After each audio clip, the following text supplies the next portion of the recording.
আল্লাহ কবুল করুক, সকলে বলি আমিন। যারা এখন এদিক সেদিক ঘোরাফেরা করছেন, আমি আপনাদের অনুরোধ করব, এই মাহফিল প্রতিদিন হবে না, কথা ঠিক নেবে ঠিক। আগামী কালকে কি এই মাহফিল হবে? মাহফিল হবে না। আজকে আসেন। অনেকেই সমাজের দেখবেন বলে, হুজুর ওয়াজ দিয়ে লাভ কি, মানুষ ওয়াজ শুনে মানে না। এমন কথা বলার লোক আছে না নাই? আরেকটু জোরে বলেন, আছে না নাই? আল্লাহে, আল্লাহর কসম, আজকে এই মাহফিলে যতগুলো আলোচক আলোচনা করেছেন, আমি করছি, এবং আমাদের প্রধান আলোচক মোকাররম বিন মুহসিন ভাইও আলোচনা করবে, শেষ অবধি পর্যন্ত যত কথা এখানে হবে কোরআন এবং হাদিস থেকে, আগামী কালকে যদি আজকের এই মাহফিলের কথা, শোনা কথা একটাও যদি কালকে না মানেন, তবুও 3টা নগদে লাভ আছে। কয়টা লাভ আছে? আপনারা আগামী কালকে যদি আজকের এই মাহফিলের একটা কথা না মানেন, তবুও এই মাহফিলে আসার কারণে নগদে 3টা লাভ। কয়টা লাভ? 1 নাম্বার, আজকে যদি এই মাহফিলটা না হতো, তাহলে এই সময় যার যার বাড়িতে অর্ধেক কম্বল গায়ের ভিতরে, ল্যাপের ভিতরে ঢোকায় দিয়া, ওই যে শয়তানের বাস্কর আছে না নাই? এই জোরে বলেন, আছে না নাই? ওর একটা কন্ট্রোলার আছে, নাম কি? Remote controller. এটা হাতে নিয়ে বিভিন্ন চ্যানেল কি করতেন, পাল্টাতেন আর দেখতেন। কথা কন না কেড়ে ভাই? আবার অনেক আল্লাহর বান্দা আছে, মসজিদ থেকে ইশারের নামাজ পড়ে বের হয়া আশেপাশে যে চায়ের দোকান আছে, চায়ের দোকানে বসে পান খাইতেন বা চা খাইতেন, আর ওই যে মামুরা বাস্কর নিয়ে বসে আছে, আর ইন্ডিয়ান ওই যে ভারতের শয়তানের বাচ্চারা 36 থেকে 37টা চ্যানেল ছেড়ে দিয়েছে, আপনারা অর্ধ অলঙ্গ মহিলাদের নাচ গান দেখতেন। কথা কন না কেড়ে ভাই? আর একটু জোরে বলেন। তাহলে এই মাহফিলের জন্য এই পাপ থেকে আপনারা বাঁচতে পারছেন কি পারেন নাই? এই জন্য লাভবান হয়েছেন কি হয় নাই? আমার মায়েরা যারা এসেছে, বোনেরা যারা এসেছে, তারা যদি আজকে বাড়িতে থাকতো, এই মুহূর্তে কি করতো বলেন তো? এই কাজই করতো না? অনেকে ইশারের নামাজ পড়তো, অনেকে পড়তো না। না পড়ে তারা এই স্টার জালসা জি বাংলা নিয়ে ব্যস্ত থাকতো। এই মাহফিল হওয়ার কারণে আজকে তারাও এই পাপ থেকে নিজেকে বাঁচাতে পারছে। যেরকম সুবহানাল্লাহ। শেষ চান্স, লাস্ট লাভ কি জানেন? আল্লাহ নবী সাল্লাল্লাহু আলাইহি সাল্লাম বলেছেন, যারা শেষ অবধি পর্যন্ত মাহফিল হলো, এই যে চতুর্দিকে রহমতের ফেরেশতারা ভিডিও করে আসছে, এই মাহফিল শেষে ভিডিও নিয়ে চলে যাবে ফেরেশতারা আল্লাহর কাছে। আল্লাহ ডাক দিয়ে বলবেন, কোথায় ছিলে? ফেরেশতারা বলবে, আল্লাহ সেই কোথায় ছিলাম, কাকিয়ার চর মধ্যপাড়া হাফিজে মাদ্রাসার উদ্যোগে যে মাহফিল হচ্ছিল, আল্লাহ সেখানে ছিলাম। কেন? সেখানে আপনার কিছু বান্দারা এসেছিল নিজের জীবনের গুনাহ বুঝার কারণে, ভুল ত্রুটি ক্ষমা চাওয়ার জন্য, জান্নাতের আশায়, জাহান্নাম থেকে বাঁচার জন্য, কবরের শাস্তি থেকে বাঁচার জন্য। অনেক লম্বা হাদিস, সংক্ষিপ্তভাবে বলছি। আল্লাহ নবী সাল্লাল্লাহু আলাইহি সাল্লাম বলছেন, এই ফেরেশতারা তখন তাদের সমস্ত কিছু বলে। আল্লাহ বলেন, যাও, যারা এই মাহফিলে উপস্থিত ছিল, শেষ বৈঠক ভঙ্গের দোয়া পড়ে বের হয়েছে, আমি তাদেরকে ওইভাবে বাড়িতে ফিরাইয়ে দিলাম যেইভাবে তার মা তাকে প্রসব করেছিল। আপনার মা আপনাকে কিভাবে প্রসব করেছিল বলেন তো? আরেকটু জোরে বলেন। আপনার মা যখন আপনাকে প্রসব করে, তখন কয় মন গুনাহ আপনার আমলে ছিল? হ্যাঁ, নিষ্পাপ ছিলেন না? তাহলে আজকে এই মাহফিল হওয়ার কারণে যারা এসেছেন, আমার মায়েরা যারা এসেছে, এই মাহফিল থেকে বৈঠক ভঙ্গের দোয়া পড়ে যারা যাবে, আল্লাহ ওয়াদা করেছে, আমার এই বান্দাদের জীবনের সব গুনাহ আমি আল্লাহ মাফ করে দিব। শুধু গুনাহ মাফ করব না, তাদের পিছনে যত গুনাহ ছিল সেই গুনার পরিমাণ আমি আল্লাহ তাদের আমলে নেকি দিয়ে পরিপূর্ণ করে দিব। তাহলে মাহফিল হলে লাভ আছে না নাই? তবে যারা শুনবেন তারা তো মুমিন ব্যক্তি। জোরে কোন কথা ঠিক নেবে ঠিক? কারণ আল্লাহ বলছেন, অকলু সামি'না ওয়া আতা'না। মুমিন হলো তারাই যারা শোনে এবং মানে। সুবহানাল্লাহ বলবেন না? আমার ভাইয়েরা, আমার মুরব্বী বাবাজিরা, আমরা আজকে আলোচনার বিষয় নিয়েছি ইমানের গুরুত্ব এবং ফজিলত এবং তার পরীক্ষা। ইমানের গুরুত্ব কেন? কারণ বাংলাদেশের মাটিতে বর্তমানে শতকরা নয়, হাজারে নয়, লাখে 99,999 জনের মানুষের ইমান নাই। কি নাই? আর একটু জোরে বলেন, কি নাই?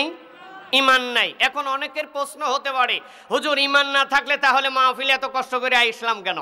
হুজুর ইমান না থাকলে মসজিদে 5 ওয়াক্ত নামাজ পড়ি কেন? হুজুর ইমান না থাকলে তাহলে তাহাজ্জুদ পড়ি কেন? হ্যাঁ, ইমান আছে, তবে ওই ইমানটা হলো জোনাকির পোকা মার্কা ইমানদার।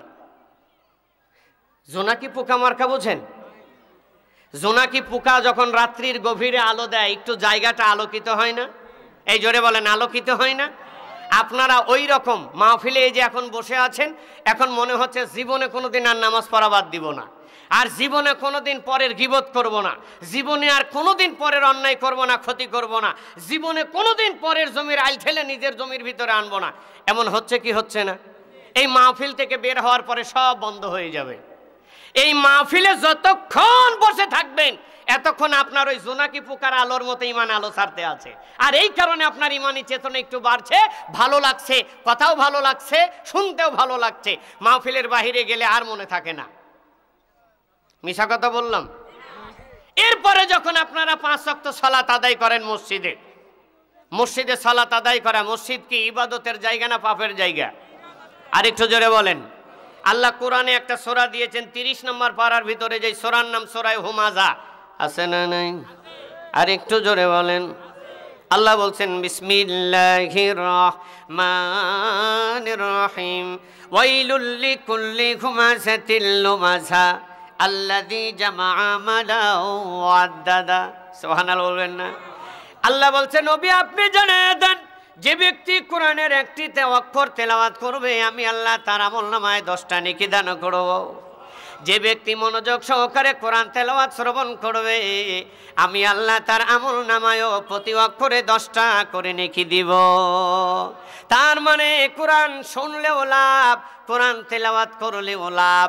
আমার ভাইয়েরা, আল্লাহ কোরআনে সূরা 30 নম্বর পারার ভিতরে সূরা হুমাযার ভিতরে বলেছেন, আল্লাহ বলছেন ওয়াইলুল লিকুল্লি, ওরা জাহান্নামে চলে গিয়েছে, ওরা ধ্বংস হয়ে গিয়েছে। হুজুরদের মুখে বহুবার শুনেছেন এই সূরার তেলাওয়াত, কিন্তু এই সূরার ভিতরে কত দামি কথা আল্লাহ বলেছেন জীবনেও কোনোদিন শোনেন নাই। জোরে কোন ঠিক কিনা? আল্লাহ এখানে 3 শ্রেণীর মানুষকে জাহান্নামী বলে ঘোষণা দিয়েছেন। কয় শ্রেণীর মানুষ? আরেকটু জোরে বলেন, কয় শ্রেণীর মানুষ? 3 শ্রেণীর। 1 নাম্বার আল্লাহ বলছেন ওয়াইলুল লিকুল্লি হুমাযাতিল লুমাযা।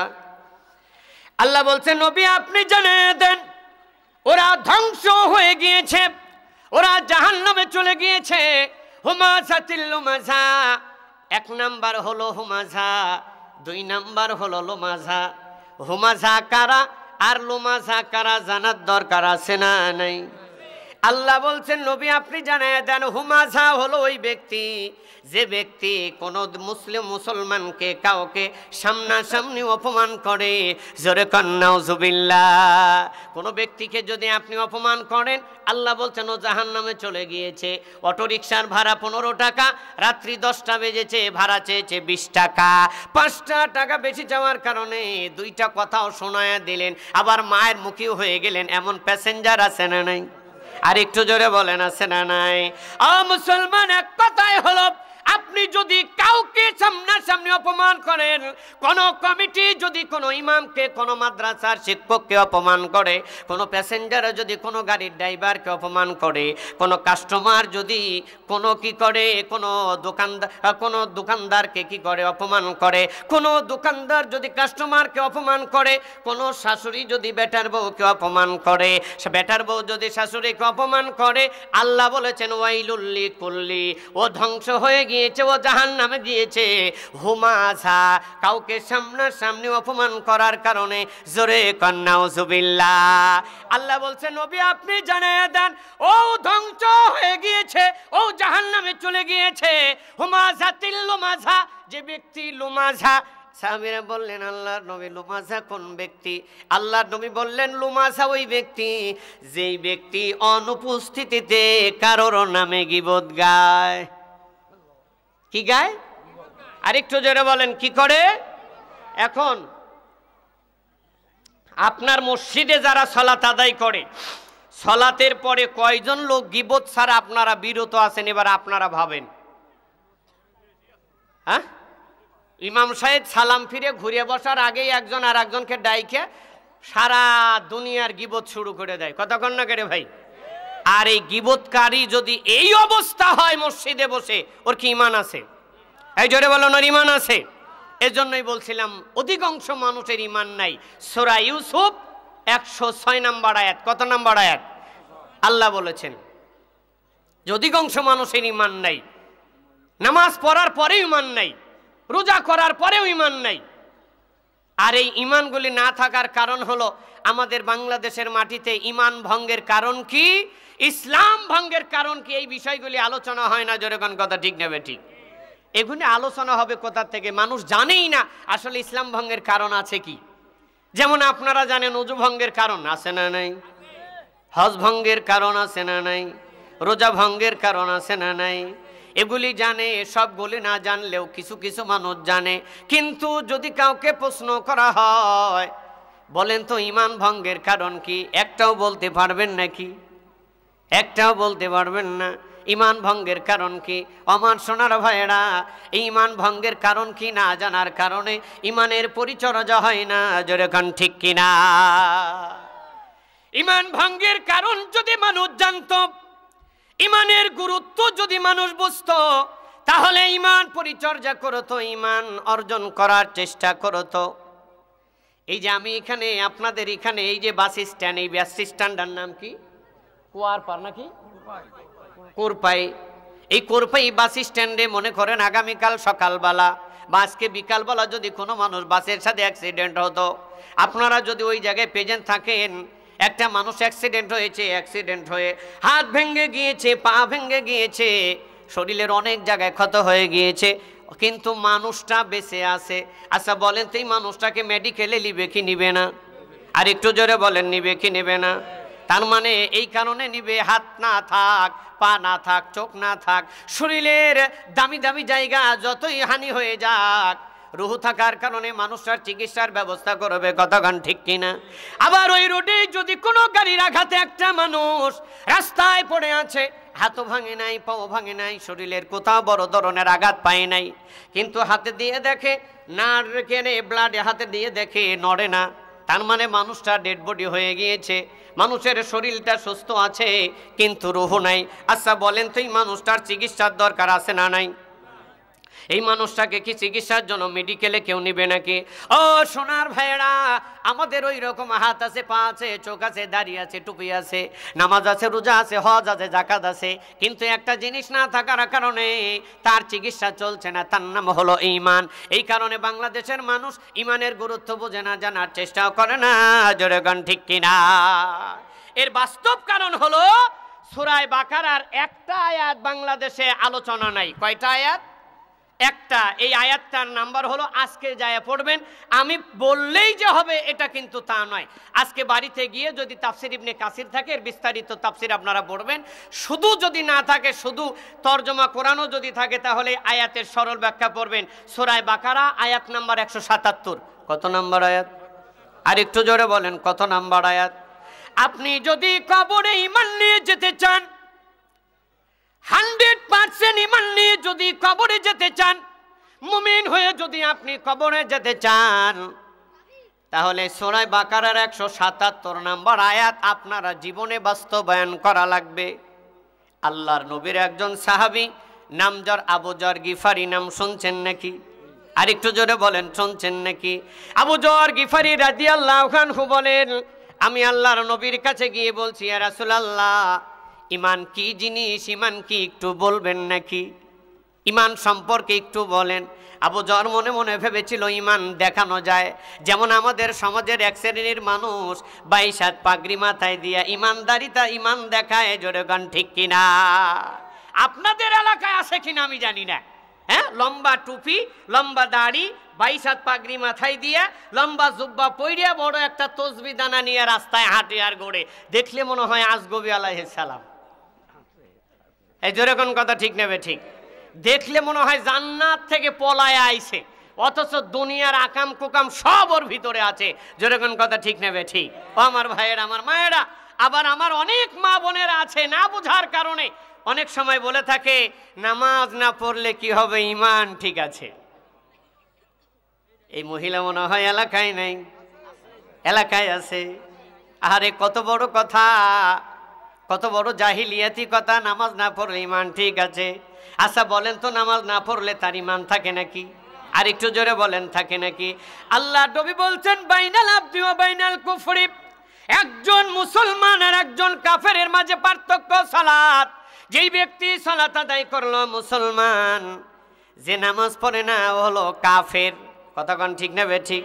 তাহলে কেবা করে বলো রে আমার মা, অনেক মুরব্বীরাও বলে, অনেক যুবকেরাও বলে নামাজ না পড়লে কি হবে, ইমান ঠিক আছে।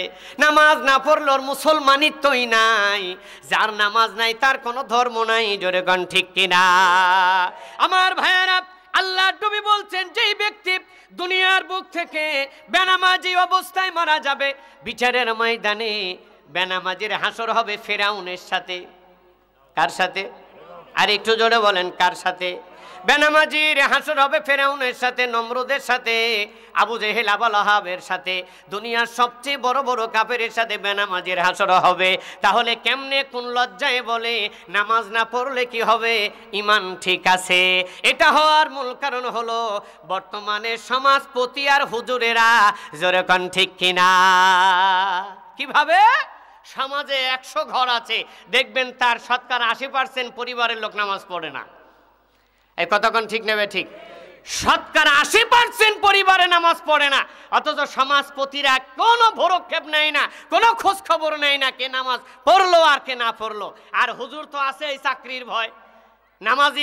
নামাজি লোক পড়লেও জানাজা করে, বেনামাজি করলেও হুজুর জানাজা কইরা কবরে রাইকে বুকে হাত রেখে কয় বিসমিল্লাহি ওয়া আলা মিল্লাতি রাসূলুল্লাহ। কথা কন না কে রে ভাই?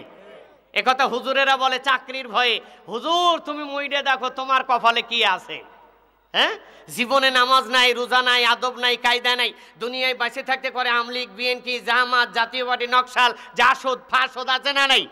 হ্যাঁ, দুনিয়ার জীবনে নিজেকে পরিচয় দেয় হানাফি, শাফি, মালিকি, হাম্বলি, সরমনাই, আটরাশি, দেওয়ানবাগি, কাদরিয়া, নকশবন্দিয়া, মুজাদ্দিদিয়া, যত ভণ্ডামি আছে নিজেকে তার পরিচয় দাও।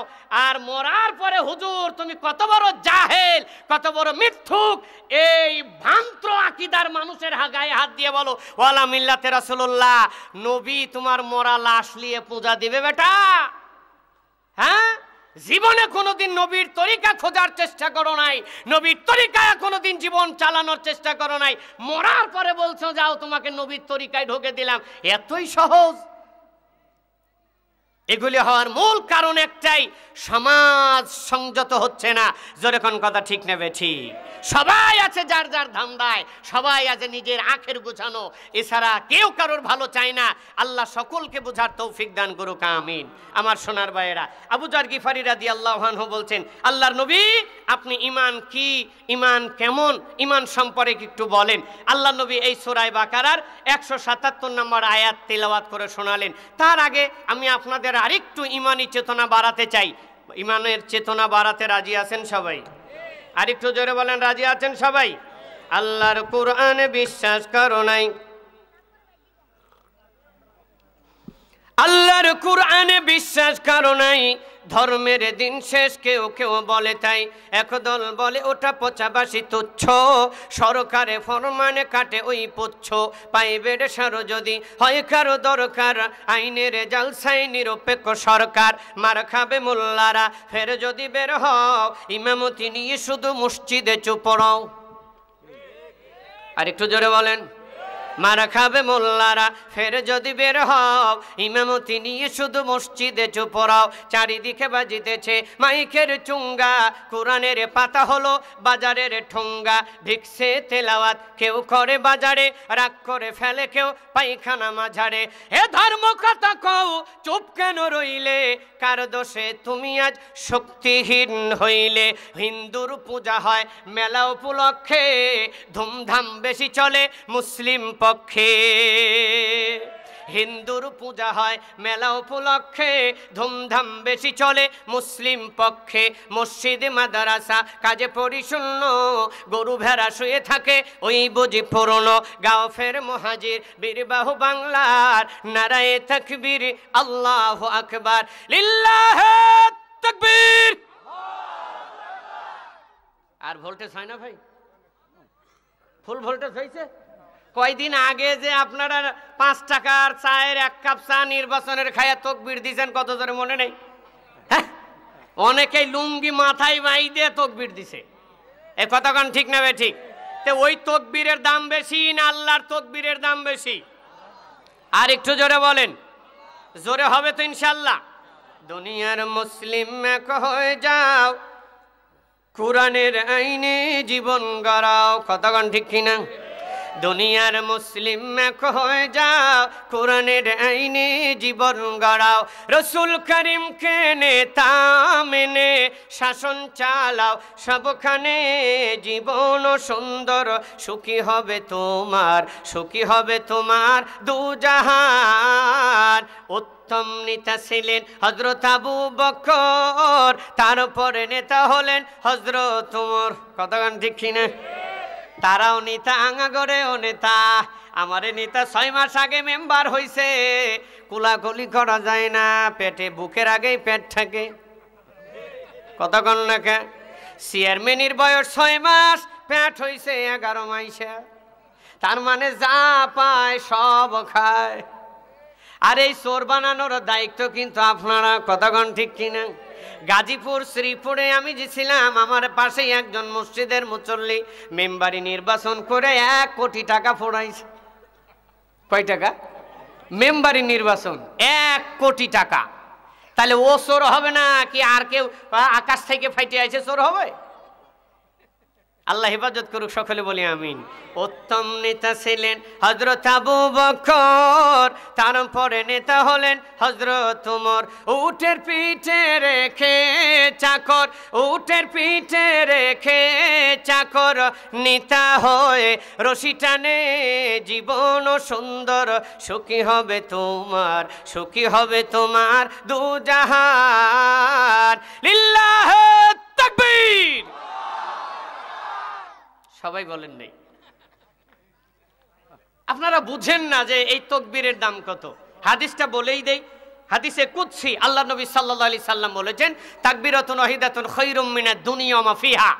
আল্লাহর নবী বলেছেন, আল্লাহ বলেছেন আমার কোন বান্দা যদি আল্লাহু আকবার একবার এই তাকবীর দেয়, এই তাকবীরের আওয়াজ আমি আল্লাহর কাছে এত দামি, খায়রুম মিনাদ দুনিয়া মা ফিহা, পৃথিবী সহ পৃথিবীতে যা কিছু আছে সমস্ত কিছু যত দামি, আমার বান্দার মুখের আল্লাহু আকবার তাকবীরের ধ্বনির আওয়াজ আমার কাছে তার চেয়ে দামি।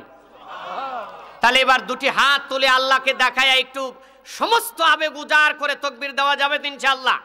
আগেই না, আমি যখন বলবো তাকবীর দিতে তখন হাত তুলে তাকবীর দিবেন ইনশাআল্লাহ।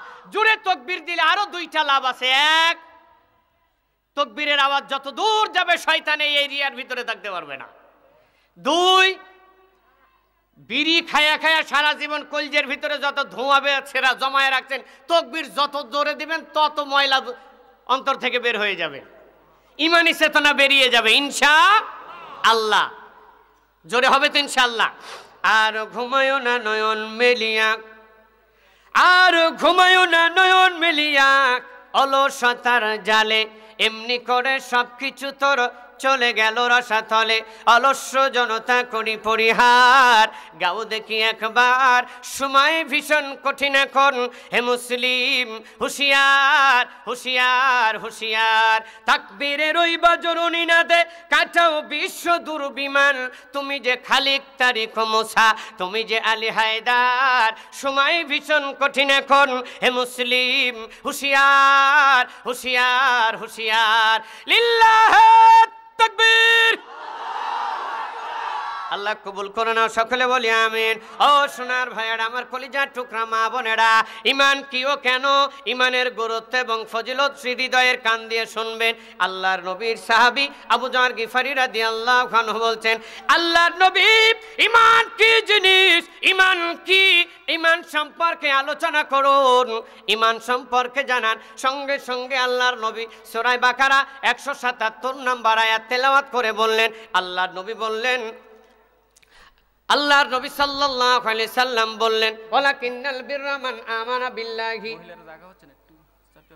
আমার মা বোনেরা, আপনাদের ভিতরে জায়গা হচ্ছে না, একটু অনুরোধ থাকবে, যার সামনে যতটুক জায়গা আছে আপনারা এতটুক জায়গা চেপে বসবেন, নিজেও বসবেন, আপনার অন্য দিনই মুসলিম বোনকে বসার সুযোগ করে দিবেন। আল্লাহ তৌফিক দান করুক, বলি আমিন আল্লাহর নবী বললেন লাইসাল বিররা আন তুওয়াল্লু ওয়াজুহাকুম কিবালাল মাশরিকি ওয়াল মাগরিব ওয়ালাকিন্নাল বিররা মান আমানা বিল্লাহি ওয়াল ইয়াউমিল আখির। সুবহানাল্লাহ বলবেন না? আল্লাহ বললেন নবী আপনি জানায়া দেন আমার বান্দারা মাশরিকে এবং মাগরিবে, পূর্বে এবং পশ্চিমে মাথা নামাক আর না নামাক, সিজদা দিক আর না দিক, তাতে কোনো ফল নাই, তাতে কোনো কল্যাণ নাই। ওয়ালাকিন্নাল বিররা মান আমানা বিল্লাহি, যতক্ষণ পর্যন্ত একজন ব্যক্তি আমি আল্লাহর প্রতি ঈমান না আনবে ততক্ষণ সে ঈমানদার হতে পারবে না। ও সোনার ভাইয়েরা, আল্লাহর প্রতি ঈমান কেমনে আনবেন? এখন অনেকেই বলতে পারবেন হুজুর আল্লাহর প্রতি আমার ঈমান আছে, আল্লাহকে বিশ্বাস করি, এই বিশ্বাস করার নাম আল্লাহর প্রতি ঈমান নয়। জোরে কোন ঠিক কিনা? আপনি যেমন বিশ্বাস করেন আবু জেহেলও তেমন বিশ্বাস করতো, আবু লাহাবও তেমন বিশ্বাস করতো। বর্তমানে পৃথিবীতে যত ধর্মের মানুষ আছে আপনি যেমন আল্লাহকে বিশ্বাস করেন, আল্লাহ রিজিক দাতা, আল্লাহ হায়াত দাতা, আল্লাহ মৃত্যু দাতা, আল্লাহ ভালো কিছু মন্দর কিছুর মালিক, এমন সমস্ত ধর্মের মানুষ জানে।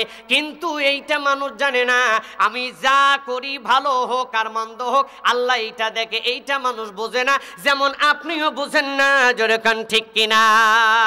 আপনি যদি আল্লাহকে ওইভাবে জানতেন যেমন আল্লাহ আপনাকে জানার কথা বলছেন, ওয়ালাকিন্নাল বিররা মান আমানা বিল্লাহি, নবী আপনি বলে দেন আমার বান্দা যতক্ষণ পর্যন্ত আমার প্রতি ঈমান না আনবে, আমার প্রতি ঈমান না আনবে মানে হলো আল্লাহর প্রতি ঈমান আনতে হবে, মানে আপনি দুনিয়ার জীবনে যেখানে যে অবস্থায় থাকেন, যে কর্মই করেন না কেন ওটা হালাল না হারাম, কর্ম করার আগে ওই রাস্তায় যাওয়ার আগে আল্লাহর স্মরণ আপনার হৃদয়ে জাগাতে হবে।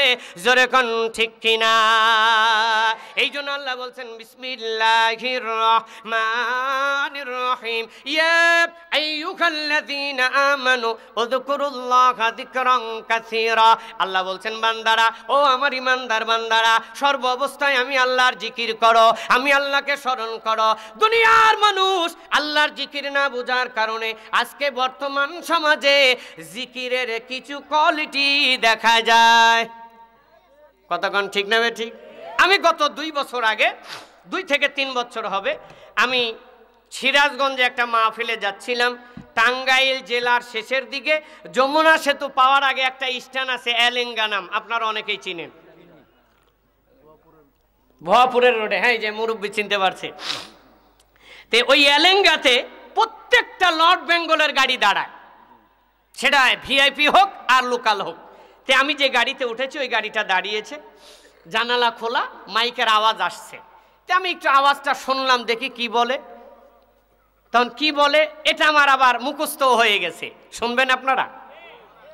কেউ বা থাকে রাস্তায় রাস্তায়, কেউ বা থাকে দালানে, আমার মতো আদম বুঝি কেউ নাই বাবা ভুবনে। এটা হলো জিকিরের সাইজ। আল্লাহ বলছেন আমার জিকির করো। কার জিকির করো? এই জোরে বলেন, কার জিকির? আরে জিকির করছে কার? ওর বাপের। তাহলে ওর ঈমান আছে। আরেকটু জোরে বলেন, ওর ঈমান আছে। এই গত কিছুদিন আগে আপনারা জানেন বাংলাদেশের মিডিল পয়েন্ট গুলিস্তানে এক শয়তানের আড্ডাখানা আছে, নাম যার গোলাপসার মাজার। এই কথাখান আছে না নাই? এখনো ইউটিউব সার্চ দিলে আপনি এটা পাবেন। ইউটিউবে আমি একটু ফেসবুক চালাচ্ছি, হঠাৎ করে এই ভিডিওটা এসে হাজির। আমি একটু শুনলাম, কি শুনলাম শুনবেন। আল্লাহ বলেছেন আমার জিকির করো, আর এই জাহেলের বাচ্চারা কে কার জিকির করে, অথচ নিজেকে আবার মুসলমান দাবি করে। কথা কন না কেড়ে ভাই? এই মুসলমান দাবি করে না, কি জিকির করে? এই জায়গায় বসে থেকে নামাজ নাই, রোজা নাই, ওযু নাই, গোসল নাই। আল্লাহ নবী বলতেন আল হায়া শুউবাতুম মিনাল ঈমান, যার লজ্জা নাই তার ঈমান নাই। আত-তুহুরু শাতরুল ঈমান, যার পবিত্রতা নাই ঈমান নাই। মুইতে পানি লাইকেন আল্লাহই ভালো জানে, গায়ের গন্ধ মনে হয় মুসা ওর কাছে যায় না। এই কথা কন না কেরে ভাই? এই শয়তান ওই মাজারে বসে থেকে গান যায়, টান দেয়, আর কয় শুনবেন, তুমি ছাড়া এই জীবনে নাই রে বাঁচার আশা।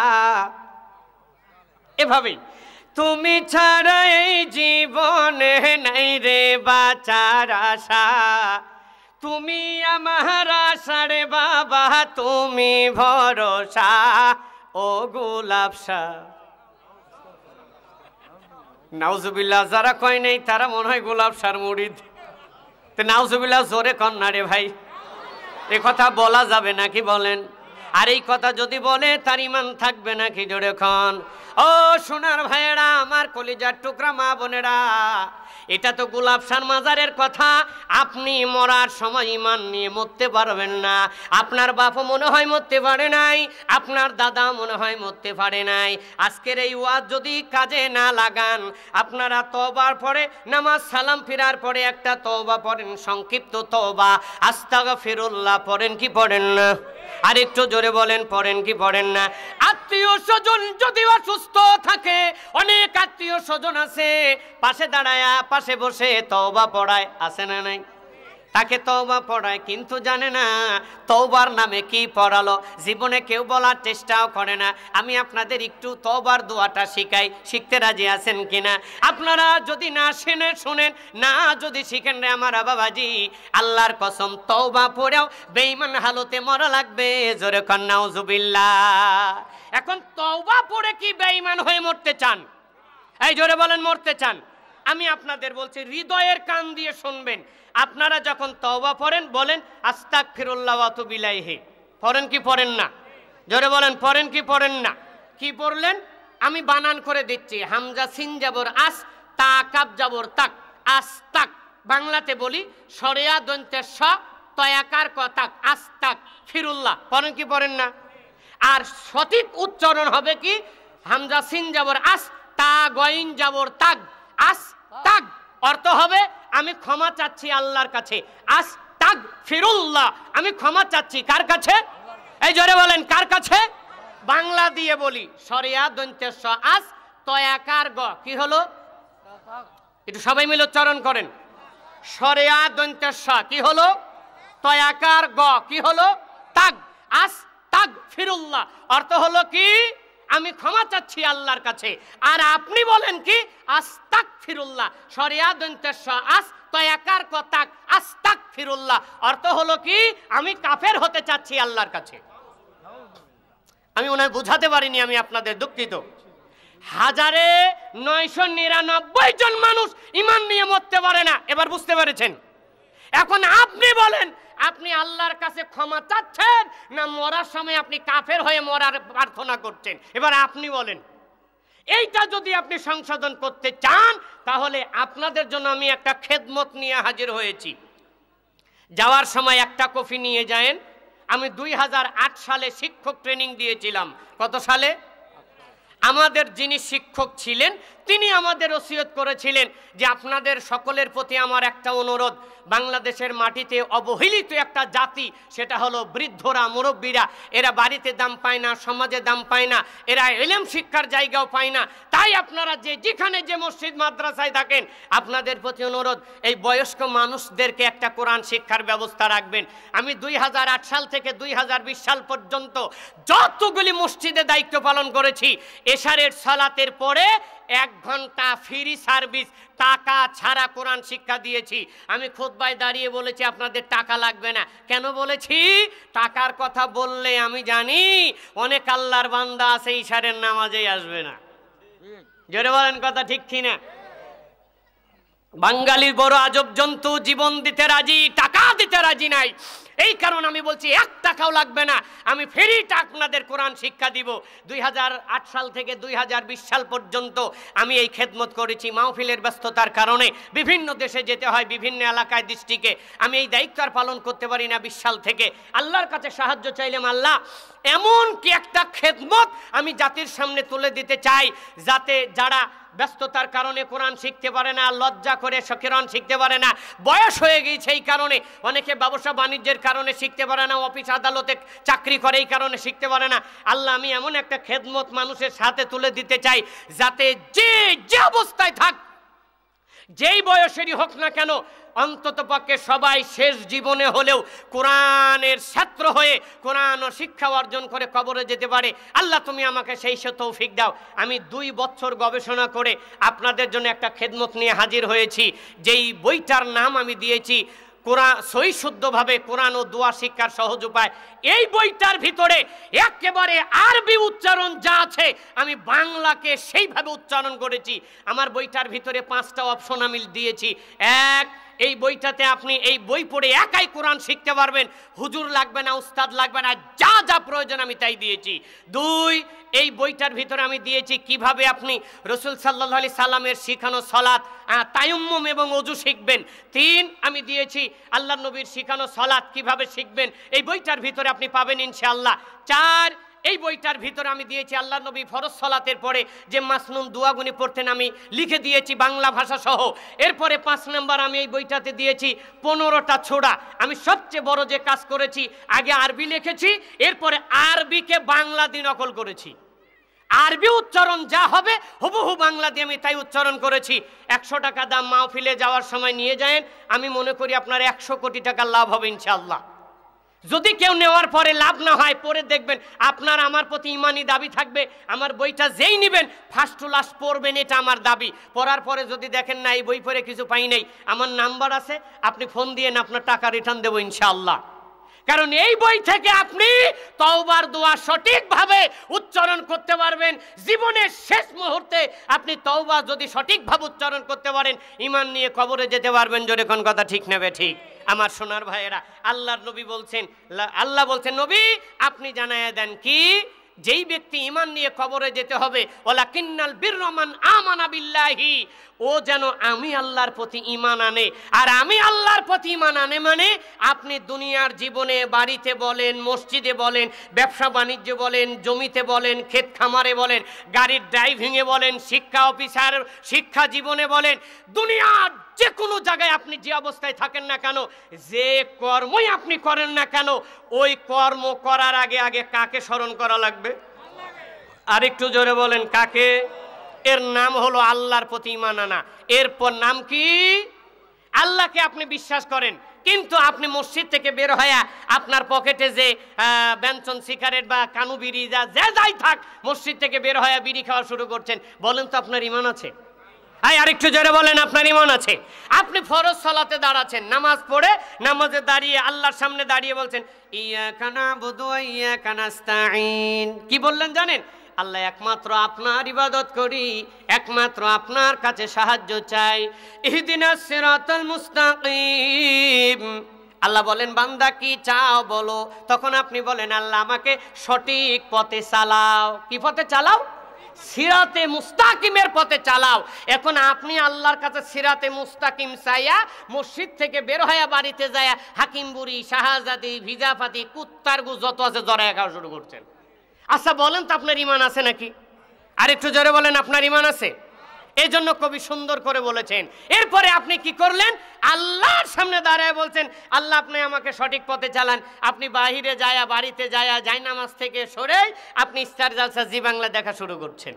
আচ্ছা বলেন আপনার ঈমান আছে? এই জন্য কবি সুন্দর করে বলছেন চোখ গেল রে, কান গেল রে, মান গেল রে, পান গেল রে, ডিসেন্টিনার টিভির জ্বালায়, টিভির জ্বালায়, টিভির জ্বালায়। ঠিক নেবে ঠিক? চোখ গেল রে, কান গেল রে, মান গেল রে, প্রাণ গেল রে, ডিসেন্টিনার টিভির জ্বালায়, টিভির জ্বালায়, টিভির জ্বালায়। ঈমান রাখা দায়, নাউজুবিল্লাহ নগণ ছবি ফেলছে বেকায়দায়, ডিসেন্টিনার টিভির জ্বালায়, টিভির জ্বালায়, টিভির জ্বালায়। কতক্ষণ ঠিক কিনা? মুসলমান, আল্লাহ বলছেন নবী আপনি জানায় দেন আমার বান্দা যারা হবে তারা আমি আল্লাহর প্রতি ঈমান আনবে, ওয়াল ইয়াউমিল আখিরি, তারা বিচার দিবসের প্রতি ঈমান আনবে। বিচার দিবসের প্রতি ঈমান আনার মানে হলো আপনি মরবেন, আল্লাহর সামনে দেখা করবেন, নামাজ এক ওয়াক্ত পড়লেন না, মিছা কথা বাদ দিলেন না, চুরি করা বাদ দিলেন না, বিড়ি খাওয়া বাদ দিলেন না। এটা কি আখিরাতের প্রতি ঈমান আনার অর্থ নাকি বলেন? এটা কি ঈমান আনার প্রতি?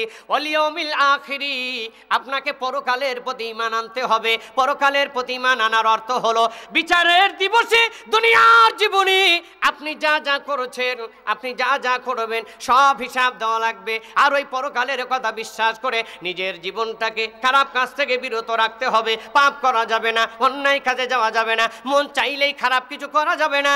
জোরে জোরে কোন ঠিক কিনা? ও সোনার ভাইয়েরা, এক বিস্তারিত বলা বলার টাইম পেলাম না। এই সূরা বাকারা 177 নম্বর আয়াতে আল্লাহ বলছেন একটা মানুষকে ঈমানদার হতে হলে এখানে 17টা কর্ম আছে। কয়টা? আর একটু জোরে বলেন কয়টা?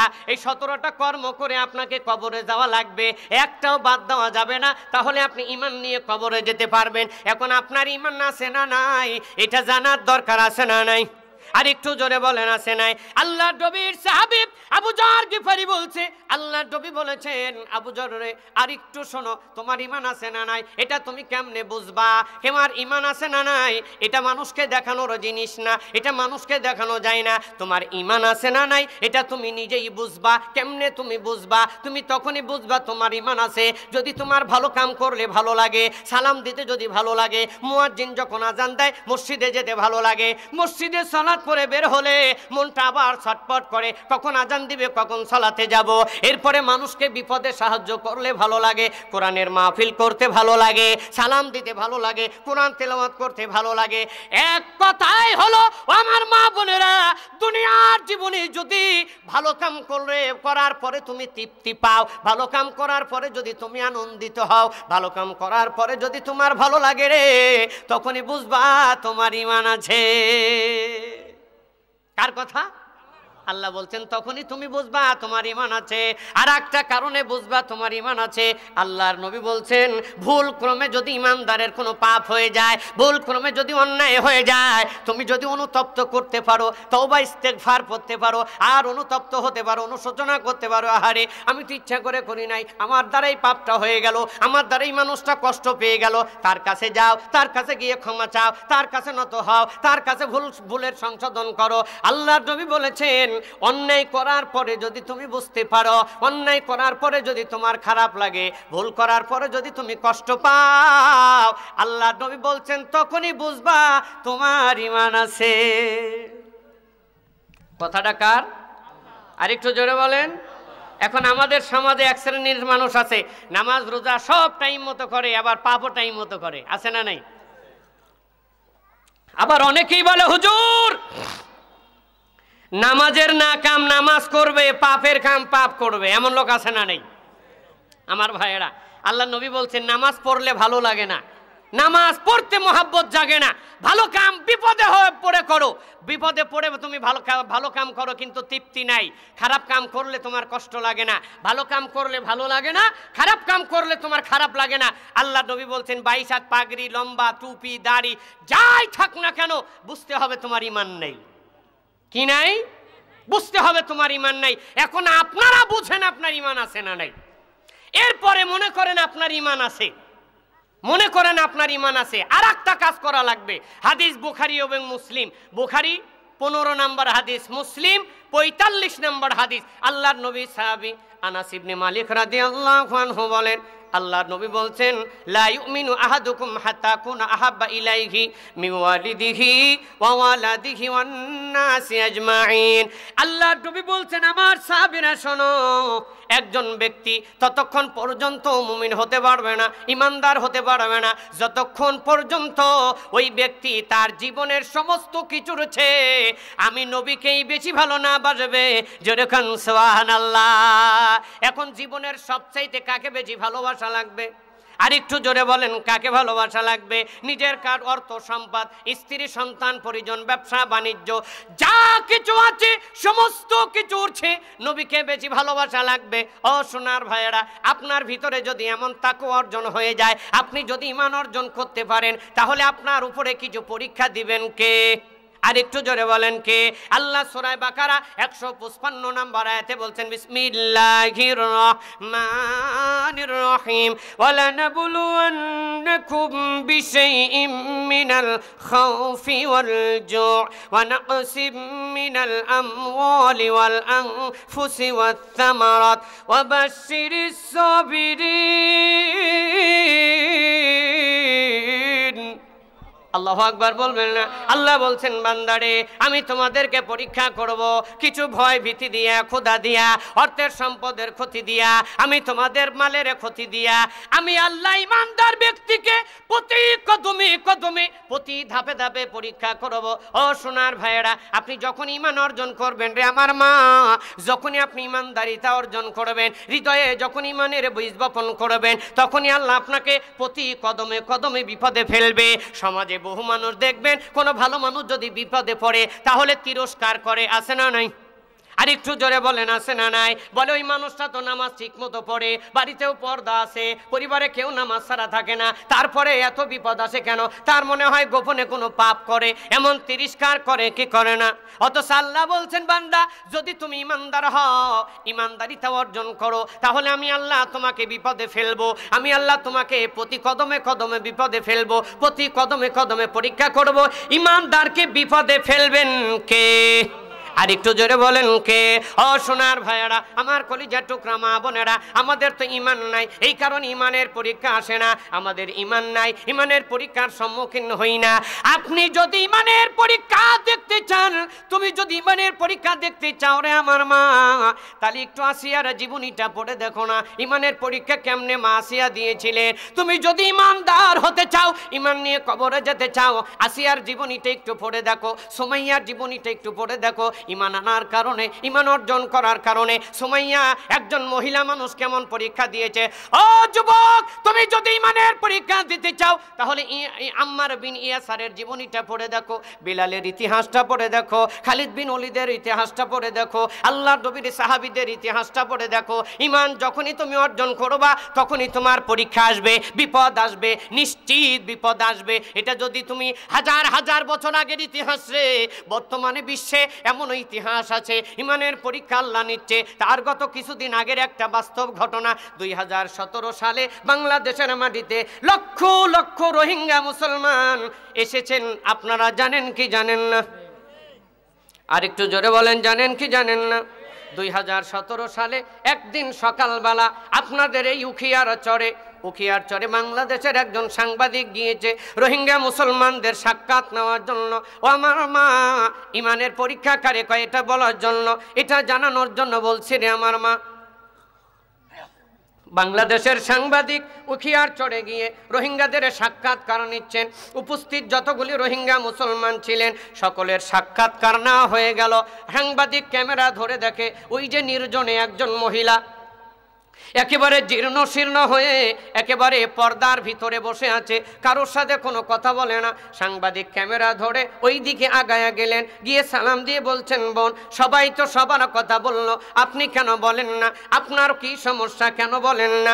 সঙ্গে সঙ্গে ওই বুরকার ভিতর থেকেই বলছেন, বাংলাদেশের সাংবাদিক রে, আমি কেমনে বলবো, আমি কিভাবে সাহায্য চাইব? আমি না খেয়ে মারা গেলে আমার সাহায্য চাওয়া সম্ভব নয়। তখন এই কথা বলার সঙ্গে সঙ্গে বাংলাদেশের সাংবাদিকের ওই মহিলা সম্পর্কে জানার আরো কৌতূহল জাগলো। বাংলাদেশের সাংবাদিক বলছে, বোন আমি আপনার সম্পর্কে জানতে চাই, আপনি কিভাবে আসলেন একটু বলেন, আপনার ওদের কি পরিস্থিতি হয়েছিল ওই আরাকান রাজ্যে, একটু যদি আমার কাছে বলতেন, আমি জাতির কাছে প্রচার করতাম। এই কথা বলার সঙ্গে সঙ্গে এই রোহিঙ্গা মুসলিম বোন চোখের পানি ছেড়ে দিয়া শিশু বাচ্চার মতো হাউমাউ করে কেঁদে কেঁদে বলে, ওরে বাংলাদেশের সাংবাদিক, যখন আমরা আরাকান রাজ্যে ছিলাম, অং সান সুচির কুকুরের যখন নির্যাতন বেড়ে গেল, আমি আমার এই চোখে দেখেছি আমার কত মুসলিম বোনকে ঘর থেকে টেনে হেসড়ে বের করে নিয়ে উলঙ্গ করে হাত পাও বেঁধে গাছের সাথে ঝুলাইয়া তাদের ইজ্জত, তাদের স্তন কেটে আনন্দ করতে দেখেছি, তাদের লজ্জাস্থানে অস্ত্র আঘাত করে করে আমি মেরে ফেলতে দেখেছি, কত আমার মুসলিম যুবককে হাত পাও বেঁধে গুলি করে মারতে দেখেছি, আমার কত মুসলিম শিশু বাচ্চাকে হাত পাও বেঁধে আগুনে পোড়ায় মারতে দেখেছি রে, কত শিশু বাচ্চাকে পানিতে ডুবাইয়া মারতে দেখেছি।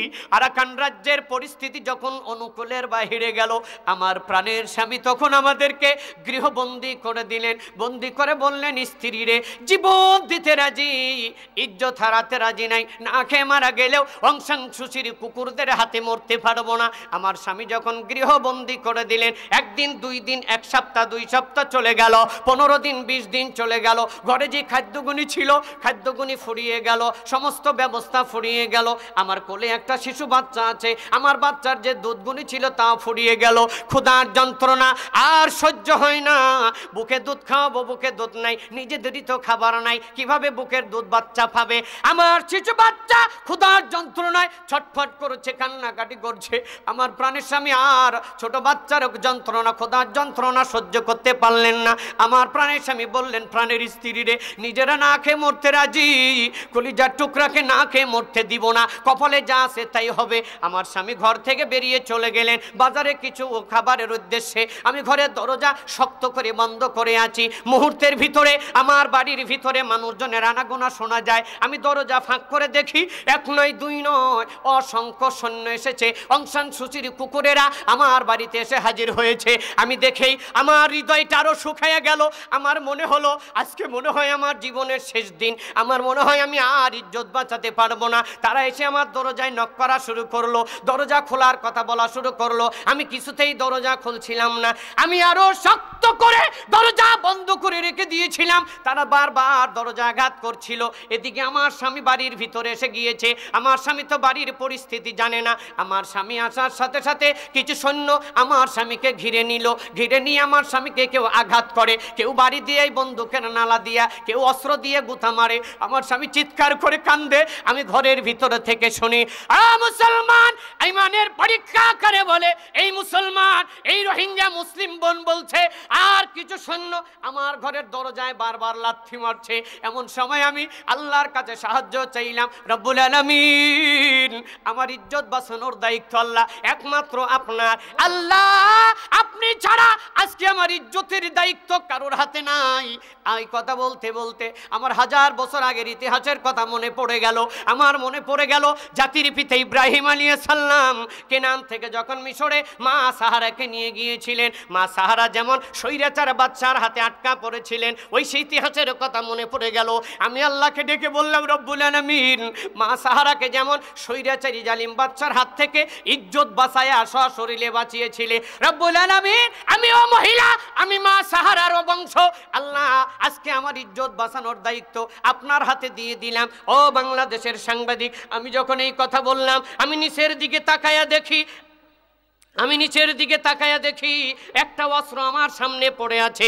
এটা কোথা থেকে আসলো আমি জানি না। ওই অস্ত্রটা বিসমিল্লাহ বলে আমি হাতে নিয়ে, আমি যেন আর সাধারণ মানুষ নাই, মাত্র মুজাহিদের মতো দাঁড়িয়ে আছি। রোহিঙ্গা অং সান সুচির কুত্তারা আমার দরজায় এত জোরে লাথি মেরেছে, দরজার খিলটা ভেঙে সঙ্গে সঙ্গে 3 জনে একসাথে আমার ঘরে ঢুকেছে। আমি আল্লাহু আকবার বলে জিহাদের ময়দানের মুজাহিদের মতো তাদের উপরে অস্ত্র দিয়ে ঝাঁপিয়ে পড়েছি। আমি চোখ বুজে কোপানো শুরু করেছি। এক এক করে 1 নয় 2 নয়, আমি অং সান সুচির 10 জন সৈন্যকে যখন মাটির সাথে শোয়া দিয়েছি, বাকিগুলি আর ঘরের ভিতরে আসার সাহস পাই নাই। তারা আমার স্বামীকে নিয়ে ব্যস্ত।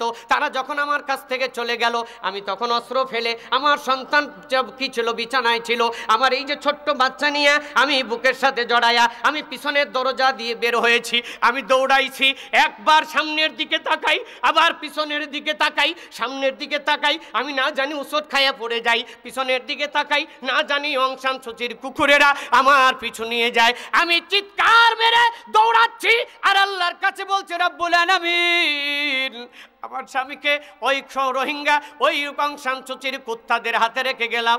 আল্লাহ, যদি আমার স্বামীর ওদের হাতে মরণ হয়, আল্লাহ গো, সাধারণ মৃত্যু দিও না।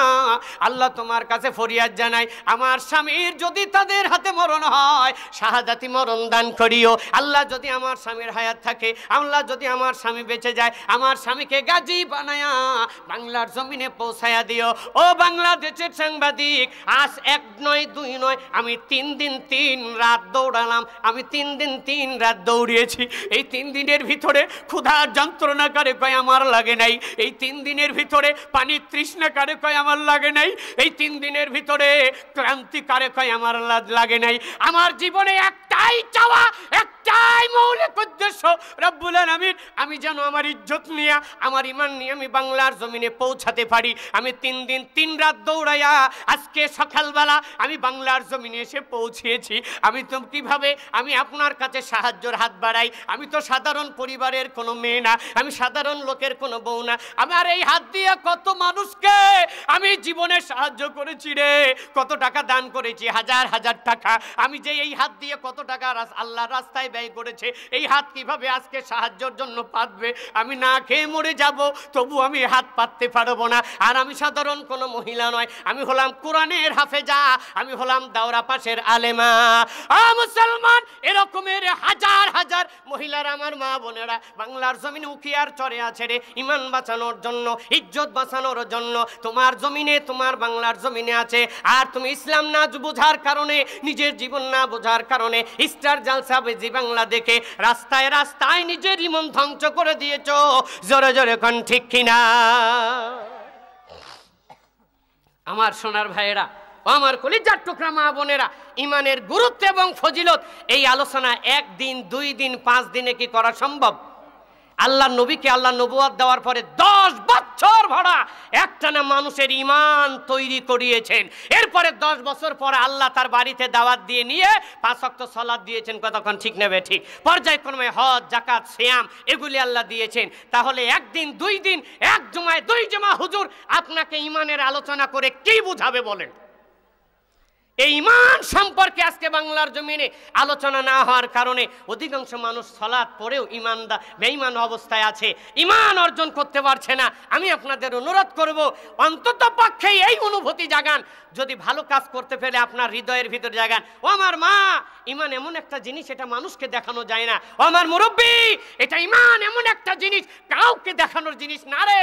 এটা ঈমান মানুষকে দেখানো যায় না, ঈমান অনুভব করতে হয়। আপনার ঈমান আছে না নাই এটা আপনি বুঝবেন, দুনিয়ার কেউ বুঝবে না। যেরকম কথা ঠিক নেবে ঠিক? আপনি যদি ঈমান জীবনে দুনিয়ার জিন্দেগিতে খারাপ কাজ থেকে বেঁচে থাকতে পারেন, আপনি যদি পাপ থেকে বেঁচে থাকতে পারবেন, তাহলে আপনি বুঝবেন আপনার ঈমান আছে। আপনি সব করছেন ঠিক মতো, পাপও চলছে আপনার ঠিক মতো, তাহলে বুঝতে হবে আপনার ঈমান নাই। আল্লাহ আমাদের বোঝার তৌফিক দান করুক, সকলে বলি আমিন। আমার ভাইয়েরা আসছে না মুকরম ভাই? শেষ করে দেব। মান ঠিক আছে, এটা হওয়ার মূল কারণ হলো বর্তমানে সমাজপতি আর হুজুরেরা, জোরে কোন ঠিক কিনা? কিভাবে? সমাজে 100 ঘর আছে, দেখবেন তার শতকরা 80% পরিবারের লোক নামাজ পড়ে না। এই কতক্ষণ ঠিক নেবে ঠিক? শতকরা 80% পরিবারে নামাজ পড়ে না, অথচ সমাজপতিরা কোনো ভরক্ষেপ নেয় না, কোনো খোঁজ খবর নেয় না কে নামাজ পড়লো আর কে না পড়লো। আর হুজুর তো আছে এই চাকরির ভয়, নামাজি লোক পড়লেও জানাজা করে, বেনামাজি করলেও হুজুর জানাজা কইরা কবরে রাইকে বুকে হাত রেখে কয় বিসমিল্লাহি ওয়া আলা মিল্লাতি রাসূলুল্লাহ। কথা কন না কে ভাই? একথা হুজুরেরা বলে চাকরির ভয়ে। হুজুর তুমি মইডে দেখো তোমার কপালে কি আছে। হ্যাঁ, জীবনে নামাজ নাই, রোজা নাই, আদব নাই, কায়দা নাই, দুনিয়ায় বেঁচে থাকতে করে আমলিগ, বিএনপি, জামাত, জাতীয় পার্টি, নকশাল, জাসদ, ফাসদ আছে না নাই? হ্যাঁ, দুনিয়ার জীবনে নিজেকে পরিচয় দেয় হানাফি, শাফি, মালিকি, হাম্বলি, সরমোনাই, 88 দেনবাদ, দেওয়ানবাগি, কাদরিয়া, নকশবন্দিয়া, মুজাদ্দিদিয়া, যত ভণ্ডামি আছে নিজেকে তার পরিচয় দাও।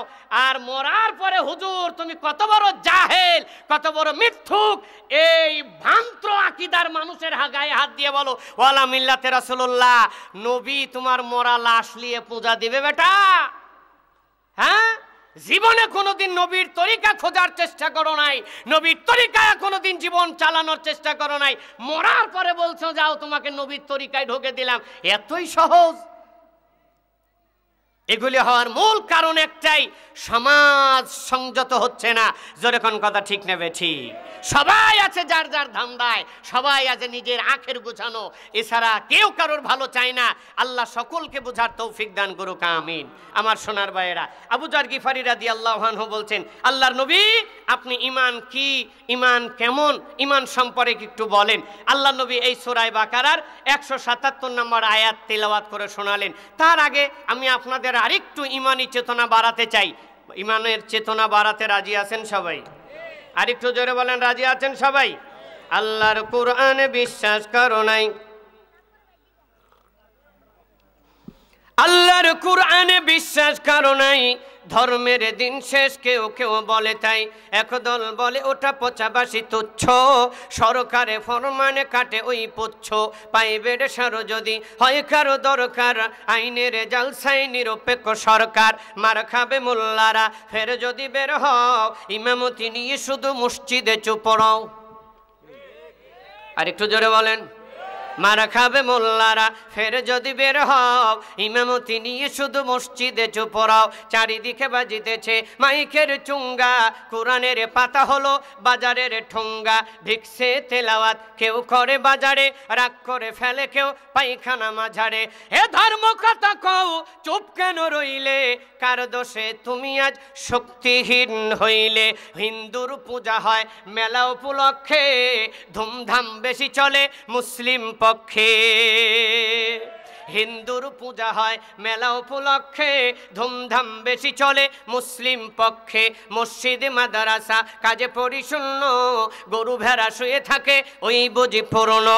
গাও ফের মুহাজির বীরবাহু বাংলার, নারায়ে তাকবীর আল্লাহু আকবার, লিল্লাহে তাকবীর। আর ভোল্টেজ হয় না ভাই? ফুল ভোল্টেজ হয়েছে?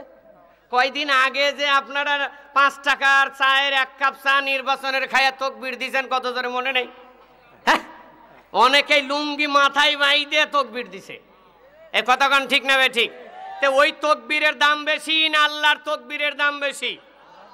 আর একটু জোরে বলেন, জোরে হবে তো ইনশাল্লাহ। দুনিয়ার মুসলিম এক হয়ে যাও, কোরআনের আইনে জীবন গড়াও। কথাক্ষণ ঠিক কিনা? দুনিয়ার মুসলিম এক হয়ে যাও, কোরআনের আইনে জীবন গড়াও।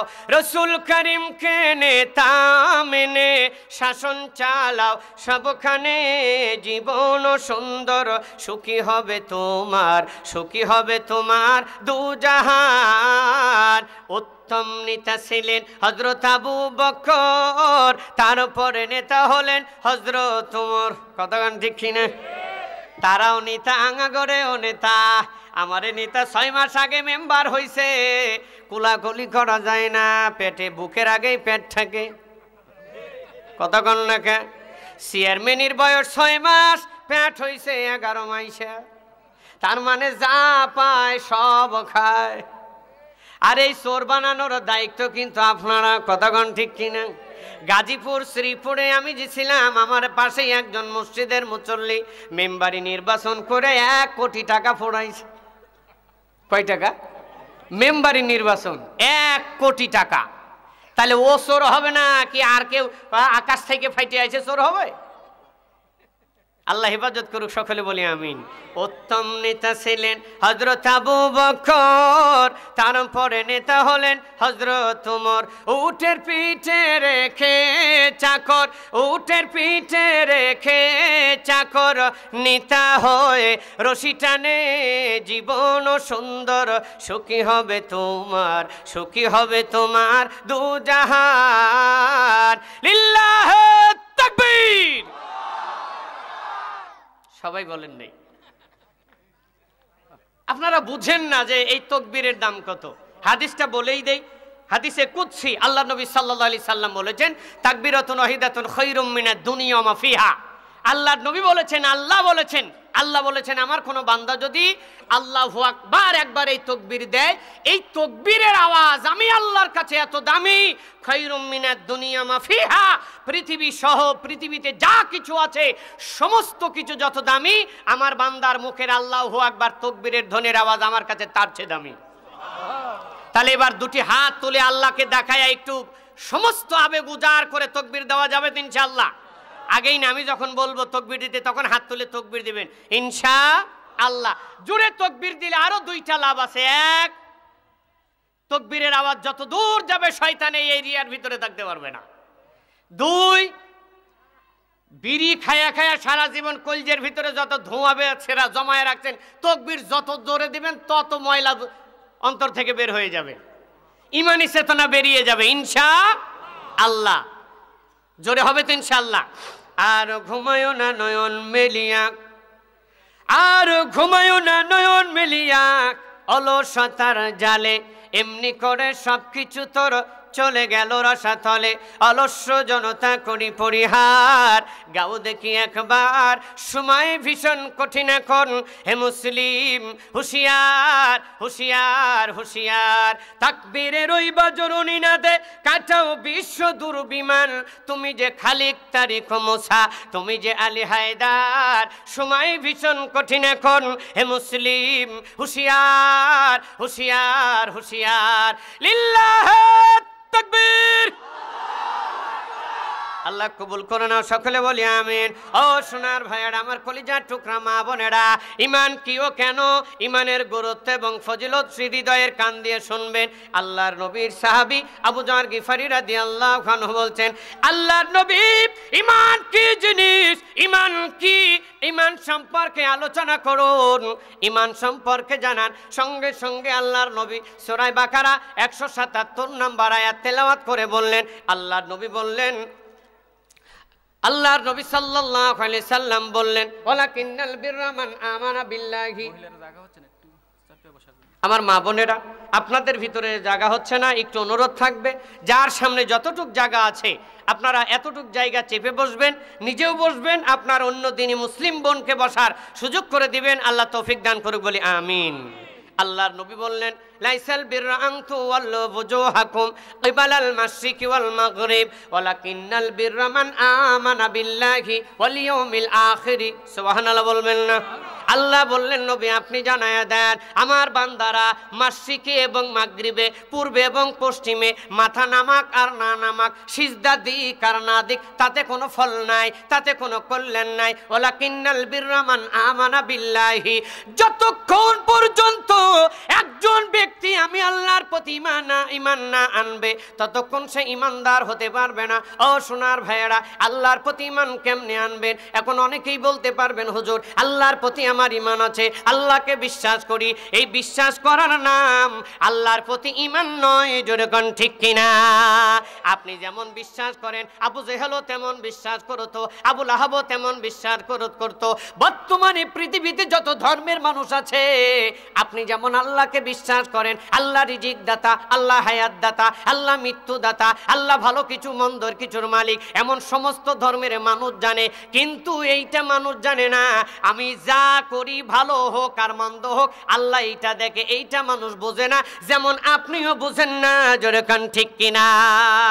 আপনি যদি আল্লাহকে ওইভাবে জানতেন যেমন আল্লাহ আপনাকে জানার কথা বলছেন, ওয়ালাকিন্নাল বিররা মান আমানা বিল্লাহি, নবী আপনি বলে দেন, আমার বান্দা যতক্ষণ পর্যন্ত আমার প্রতি ঈমান না আনবে, আমার প্রতি ঈমান না আনবে মানে হলো আল্লাহর প্রতি ঈমান আনতে হবে। মানে আপনি দুনিয়ার জীবনে যেখানে যে অবস্থায় থাকেন, যে কর্মই করেন না কেন, ওটা হালাল না হারাম, কর্ম করার আগে, ওই রাস্তায় যাওয়ার আগে আল্লাহর স্মরণ আপনার হৃদয়ে জাগাতে হবে, জোরে কোন ঠিক কিনা?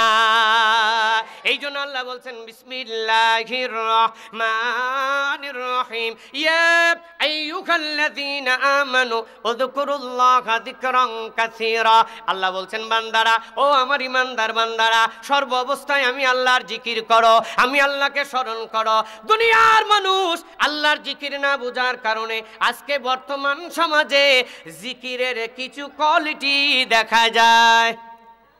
কতক্ষণ ঠিক না? ঠিক। আমি গত 2 বছর আগে, 2 থেকে 3 বছর হবে, আমি সিরাজগঞ্জে একটা মাহফিলে যাচ্ছিলাম। টাঙ্গাইল জেলার শেষের দিকে যমুনা সেতু পাওয়ার আগে একটা স্থান আছে এলেঙ্গা নাম, আপনারা অনেকেই চিনেন, ভুয়াপুরের রোডে। হ্যাঁ, যে মুরব্বী চিনতে পারছে। তো ওই এলেঙ্গাতে প্রত্যেকটা নর্থ বেঙ্গলের গাড়ি দাঁড়ায়, সেটা ভিআইপি হোক আর লোকাল হোক। তো আমি যে গাড়িতে উঠেছি ওই গাড়িটা দাঁড়িয়েছে, জানালা খোলা, মাইকের আওয়াজ আসছে। তো আমি একটু আওয়াজটা শুনলাম, দেখি কি বলে। তখন কি বলে এটা আমার আবার মুখস্থ হয়ে গেছে, শুনবেন আপনারা। কেউ বা থাকে রাস্তায় রাস্তায়, কেউ বা থাকে দালানে, আমার মতো আদম বুঝি কেউ নাই বাবা ভুবনে। এটা হলো জিকিরের সাইড। আল্লাহ বলছেন আমার জিকির করো। কার জিকির করো? এই জোরে বলেন, কার জিকির? আরে জিকির করছে কার? ওর বাপের। তাহলে ওর ঈমান আছে। আরেকটু জোরে বলুন, ওর ইমান আছে। এই গত কিছুদিন আগে আপনারা জানেন বাংলাদেশের মিডিল পয়েন্ট গুলিস্তানে এক শয়তানের আড্ডাখানা আছে, নাম যার গোলাপ শাহর মাজার। এই কথাক্ষণ আছে না নাই? এখনো ইউটিউব সার্চ দিলে আপনি এটা পাবেন। ইউটিউবে আমি একটু ফেসবুক চালাচ্ছি, হঠাৎ করে এই ভিডিওটা এসে হাজির। আমি একটু শুনলাম, কি শুনলাম শুনবেন। আল্লাহ বলেছেন আমার জিকির করো, আর এই জাহেলের বাচ্চারা কে কার জিকির করে, অথচ নিজেকে আবার মুসলমান দাবি করে। কথা কন না কেটে ভাই, এই মুসলমান দাবি করে না, কি জিকির করে? এই জায়গায় বসে থেকে নামাজ নাই, রোজা নাই, ওযু নাই, গোসল নাই। আল্লাহ নবী বলতেন আল হায়া শুউবাতুম মিনাল ঈমান, যার লজ্জা নাই তার ঈমান নাই। আত-তুহুরু শাতরুল ঈমান, যার পবিত্রতা নাই ঈমান নাই। মুইতে পানি লাই কিনা আল্লাহই ভালো জানে, গায়ের গন্ধ মনে হয় মুসা ওর কাছে যায় না। এই কথা কন না কেরে ভাই। এই শয়তান ওই মাজারে বসে থেকে গান যায়, টান দেয়, আর কয় শুনবেন, তুমি ছাড়া এই জীবনে নাই রে বাঁচার আশা। এভাবেই, তুমি ছাড়া এই জীবনে নাই রে বাঁচার আশা, তুমি আমার আশার বাবা, তুমি ভরসা ও গোলাপ শাহ। নাউজুবিল্লাহ, যারা কয় নেই তারা মনে হয় গোলাপ শাহর মুরিদ। নাউজুবিল্লাহ জোরে কন না রে ভাই, এ কথা বলা যাবে নাকি বলেন? আর এই কথা যদি বলে তার ঈমান থাকবে নাকি? জোরে কন। ও সোনার ভাইয়েরা, আমার কলিজার টুকরা মা বোনেরা, এটা তো গোলাপ শাহর মাজারের কথা। আপনি মরার সময় ঈমান নিয়ে মরতে পারবেন না। আপনার বাপও মনে হয় মরতে পারে নাই, আপনার দাদা মনে হয় মরতে পারে নাই। আজকের এই ওয়াজ যদি কাজে না লাগান, আপনারা তওবার পরে, নামাজ সালাম ফিরার পরে একটা তওবা পড়েন, সংক্ষিপ্ত তওবা, আস্তাগফিরুল্লাহ পড়েন কি পড়েন না? আর একটু জোরে বলেন, পড়েন কি পড়েন না? আত্মীয় স্বজন যদি অসুস্থ থাকে, অনেক আত্মীয় স্বজন আছে পাশে দাঁড়ায়, পাশে বসে তওবা পড়ায়, আছে না নাই? তাকে তওবা পড়ায়, কিন্তু জানে না তওবার নামে কি পড়ালো। জীবনে কেউ বলার চেষ্টাও করে না। আমি আপনাদের একটু তওবার দোয়াটা শিখাই, শিখতে রাজি আছেন কিনা? আপনারা যদি না শোনেন, না যদি শিখেন রে আমার বাবাজি, আল্লাহর কসম তওবা পড়েও বেঈমান হালতে মরা লাগবে। জোরে কন নাউজুবিল্লাহ। এখন তওবা পড়ে কি বেঈমান হয়ে মরতে চান? এই জোরে বলেন, মরতে চান? আমি আপনাদের বলছি, হৃদয়ের কান দিয়ে শুনবেন। আপনারা যখন তওবা পড়েন, বলেন আস্তাগফিরুল্লাহ ওয়া আতুবু ইলাইহি। পড়েন কি পড়েন না? জোরে বলেন, পড়েন কি পড়েন না? কি পড়লেন? আমি বানান করে দিচ্ছি। হামজা সিন যাবর আস, তা কাপ যাবর তাক, আস্তাক। বাংলাতে বলি সরেয়া দন্তের স, তয়াকার কতাক, আস্তাক ফিরুল্লাহ। পড়েন কি পড়েন না? আর সঠিক উচ্চারণ হবে কি? হামজা সিন যাবর আস, তা গইন যাবর তাক, আস তাক। অর্থ হবে আমি ক্ষমা চাচ্ছি আল্লাহর কাছে। আস্তাগফিরুল্লাহ, আমি ক্ষমা চাচ্ছি কার কাছে? এই জোরে বলেন, কার কাছে? বাংলা দিয়ে বলি, সরিয়া দন্তের স আস, তয়াকার গ, কি হলো? একটু সবাই মিলে উচ্চারণ করেন। সরিয়া দন্তের স কি হলো? তয়াকার গ, কি হলো? তাগ। আস্তাগফিরুল্লাহ অর্থ হলো কি? আমি ক্ষমা চাচ্ছি আল্লাহর কাছে। আর আপনি বলেন কি? আস্তাগফিরুল্লাহ, সরিয়া দন্তের স আস, তয়াকার ক তাক, আস্তাগফিরুল্লাহ অর্থ হলো কি? আমি কাফের হতে চাচ্ছি আল্লাহর কাছে। আমি ওনায় বুঝাতে পারিনি, আমি আপনাদের দুঃখিত। 1999 জন মানুষ ঈমান নিয়ে মরতে পারে না। এবার বুঝতে পেরেছেন? এখন আপনি বলেন, আপনি আল্লাহর কাছে ক্ষমা চাচ্ছেন না মরার সময় আপনি কাফের হয়ে মরার প্রার্থনা করছেন? এবার আপনি বলেন। এইটা যদি আপনি সংশোধন করতে চান, তাহলে আপনাদের জন্য আমি একটা খেদমত নিয়ে হাজির হয়েছি। যাওয়ার সময় একটা কফি নিয়ে যায়েন। আমি 2008 সালে শিক্ষক ট্রেনিং দিয়েছিলাম। কত সালে? আমাদের যিনি শিক্ষক ছিলেন তিনি আমাদের ওসিয়ত করেছিলেন যে আপনাদের সকলের প্রতি আমার একটা অনুরোধ, বাংলাদেশের মাটিতে অবহেলিত একটা জাতি, সেটা হলো বৃদ্ধরা, মুরব্বীরা। এরা বাড়িতে দাম পায় না, সমাজে দাম পায় না, এরা ইলম শিক্ষার জায়গাও পায় না। তাই আপনারা যেখানে যে মসজিদ মাদ্রাসায় থাকেন, আপনাদের প্রতি অনুরোধ, এই বয়স্ক মানুষদেরকে একটা কোরআন শিক্ষার ব্যবস্থা রাখবেন। আমি 2008 সাল থেকে 2020 সাল পর্যন্ত যতগুলি মসজিদে দায়িত্ব পালন করেছি, এশারের সালাতের পরে 1 ঘন্টা ফ্রি সার্ভিস, টাকা ছাড়া কোরআন শিক্ষা দিয়েছি। আমি খুতবায় দাঁড়িয়ে বলেছি আপনাদের টাকা লাগবে না। কেন বলেছি?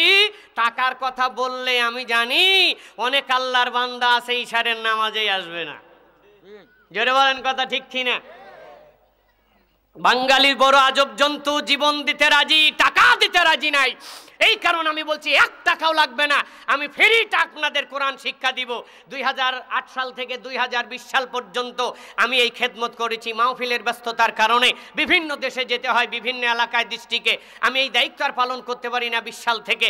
আল্লাহর কাছে সাহায্য চাইলাম, আল্লাহ এমন কি একটা খেদমত আমি জাতির সামনে তুলে দিতে চাই, যাতে যারা ব্যস্ততার কারণে কোরআন শিখতে পারে না, লজ্জা করে কোরআন শিখতে পারে না, বয়স হয়ে গিয়েছে এই কারণে, অনেকে ব্যবসা বাণিজ্যের কারণে শিখতে পারে না, অফিস আদালতে চাকরি করে এই কারণে শিখতে পারে না। আল্লাহ আমি এমন একটা খেদমত মানুষের সাথে তুলে দিতে চাই, যাতে যে অবস্থায় থাক, যেই বয়সেরই হোক না কেন, অন্তত পক্ষে সবাই শেষ জীবনে হলেও কোরআনের ছাত্র হয়ে কোরআন ও শিক্ষা অর্জন করে কবরে যেতে পারে।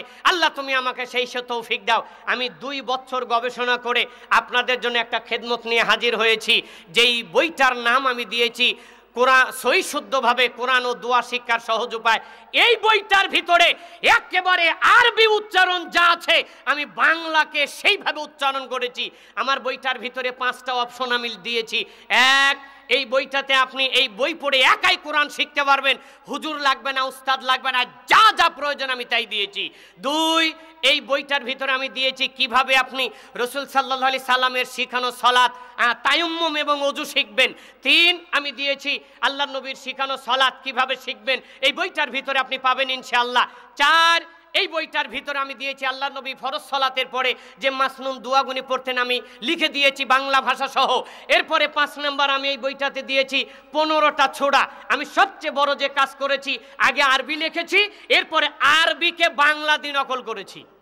আরবি উচ্চারণ যা হবে হুবহু বাংলা দিয়ে আমি তাই উচ্চারণ করেছি। 100 টাকা দাম, মাহফিলে যাওয়ার সময় নিয়ে যায়েন। আমি মনে করি আপনার 100 কোটি টাকার লাভ হবে ইনশাআল্লাহ।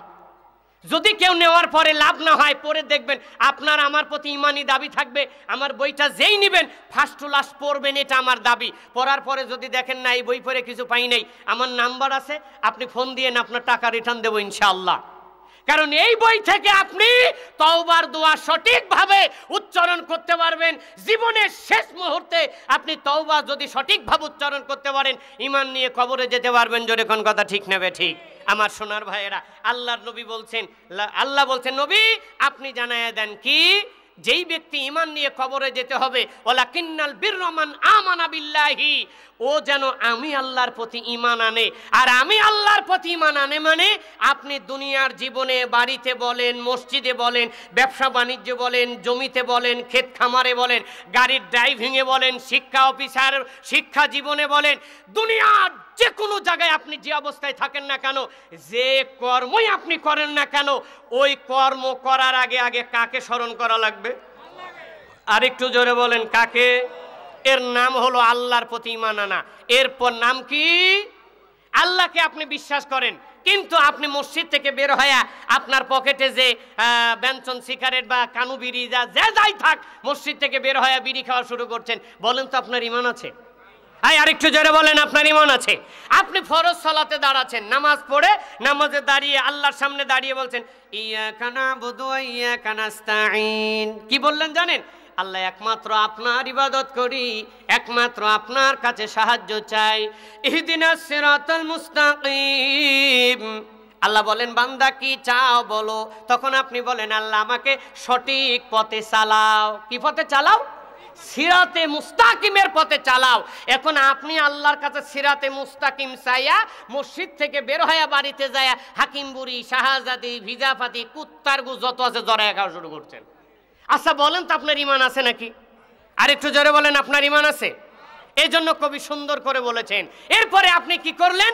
আল্লাহর সামনে দাঁড়ায় বলছেন আল্লাহ আপনি আমাকে সঠিক পথে চালান। আপনি বাহিরে যায়া বাড়িতে যায়া জায়নামাজ থেকে সরে আপনি স্টার জালসা জি বাংলা দেখা শুরু করছেন।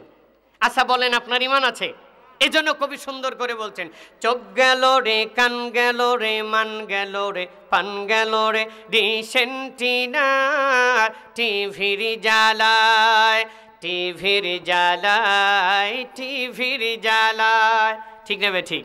চোখ গেল রে, কান গেল রে, মান গেল রে, প্রাণ গেল রে, ডিশ এন্টিনার টিভির জ্বালায়, টিভির জ্বালায়, টিভির জ্বালায়। ইমান রাখা দায়, নাউজুবিল্লাহ নগণ ছবি ফেলছে বেকায়দায়, ডিশ এন্টিনার টিভির জ্বালায়, টিভির জ্বালায়, টিভির জ্বালায়। কতক্ষণ ঠিক কিনা? মুসলমান, আল্লাহ বলছেন নবী আপনি জানায় দেন আমার বান্দা যারা হবে তারা আমি আল্লাহর প্রতি ঈমান আনবে, ওয়াল ইয়াউমিল আখিরি, তারা বিচার দিবসের প্রতি ঈমান আনবে। বিচার দিবসের প্রতি ঈমান আনার মানে হলো আপনি মরবেন, আল্লাহর সামনে দেখা করবেন, নামাজ এক ওয়াক্ত পড়লেন না, মিছা কথা বাদ দিলেন না, চুরি করা বাদ দিলেন না, বিড়ি খাওয়া বাদ দিলেন না। এটা কি আখিরাতের প্রতি ঈমান আনার অর্থ নাকি বলেন? এটা কি ঈমান আনার প্রতি? ওয়াল ইয়াউমিল আখিরি, আপনাকে পরকালের প্রতি ঈমান আনতে হবে। পরকালের প্রতি ঈমান আনার অর্থ হলো বিচারের দিবসে দুনিয়ার জীবনে আপনি যা যা করেছেন, আপনি যা যা করবেন সব হিসাব দেওয়া লাগবে। আর ওই পরকালের কথা বিশ্বাস করে নিজের জীবনটাকে খারাপ কাজ থেকে বিরত রাখতে হবে। পাপ করা যাবে না, অন্যায় কাজে যাওয়া যাবে না, মন চাইলেই খারাপ কিছু করা যাবে না। জোরে জোরে কোন ঠিক কিনা? ও সোনার ভাইয়েরা, এক বিস্তারিত বলা টাইম পেলাম না। এই সূরা বাকারা 177 নম্বর আয়াতে আল্লাহ বলছেন একটা মানুষকে ঈমানদার হতে হলে এখানে 17টা কর্ম আছে। কয়টা? আর একটু জোরে বলেন কয়টা? এই 17টা কর্ম করে আপনাকে কবরে যাওয়া লাগবে, একটাও বাদ দেওয়া যাবে না, তাহলে আপনি ঈমান নিয়ে কবরে যেতে পারবেন। এখন আপনার ঈমান আছে না নাই এটা জানার দরকার আছে না নাই? আর একটু জোরে বলেন আছে নাই?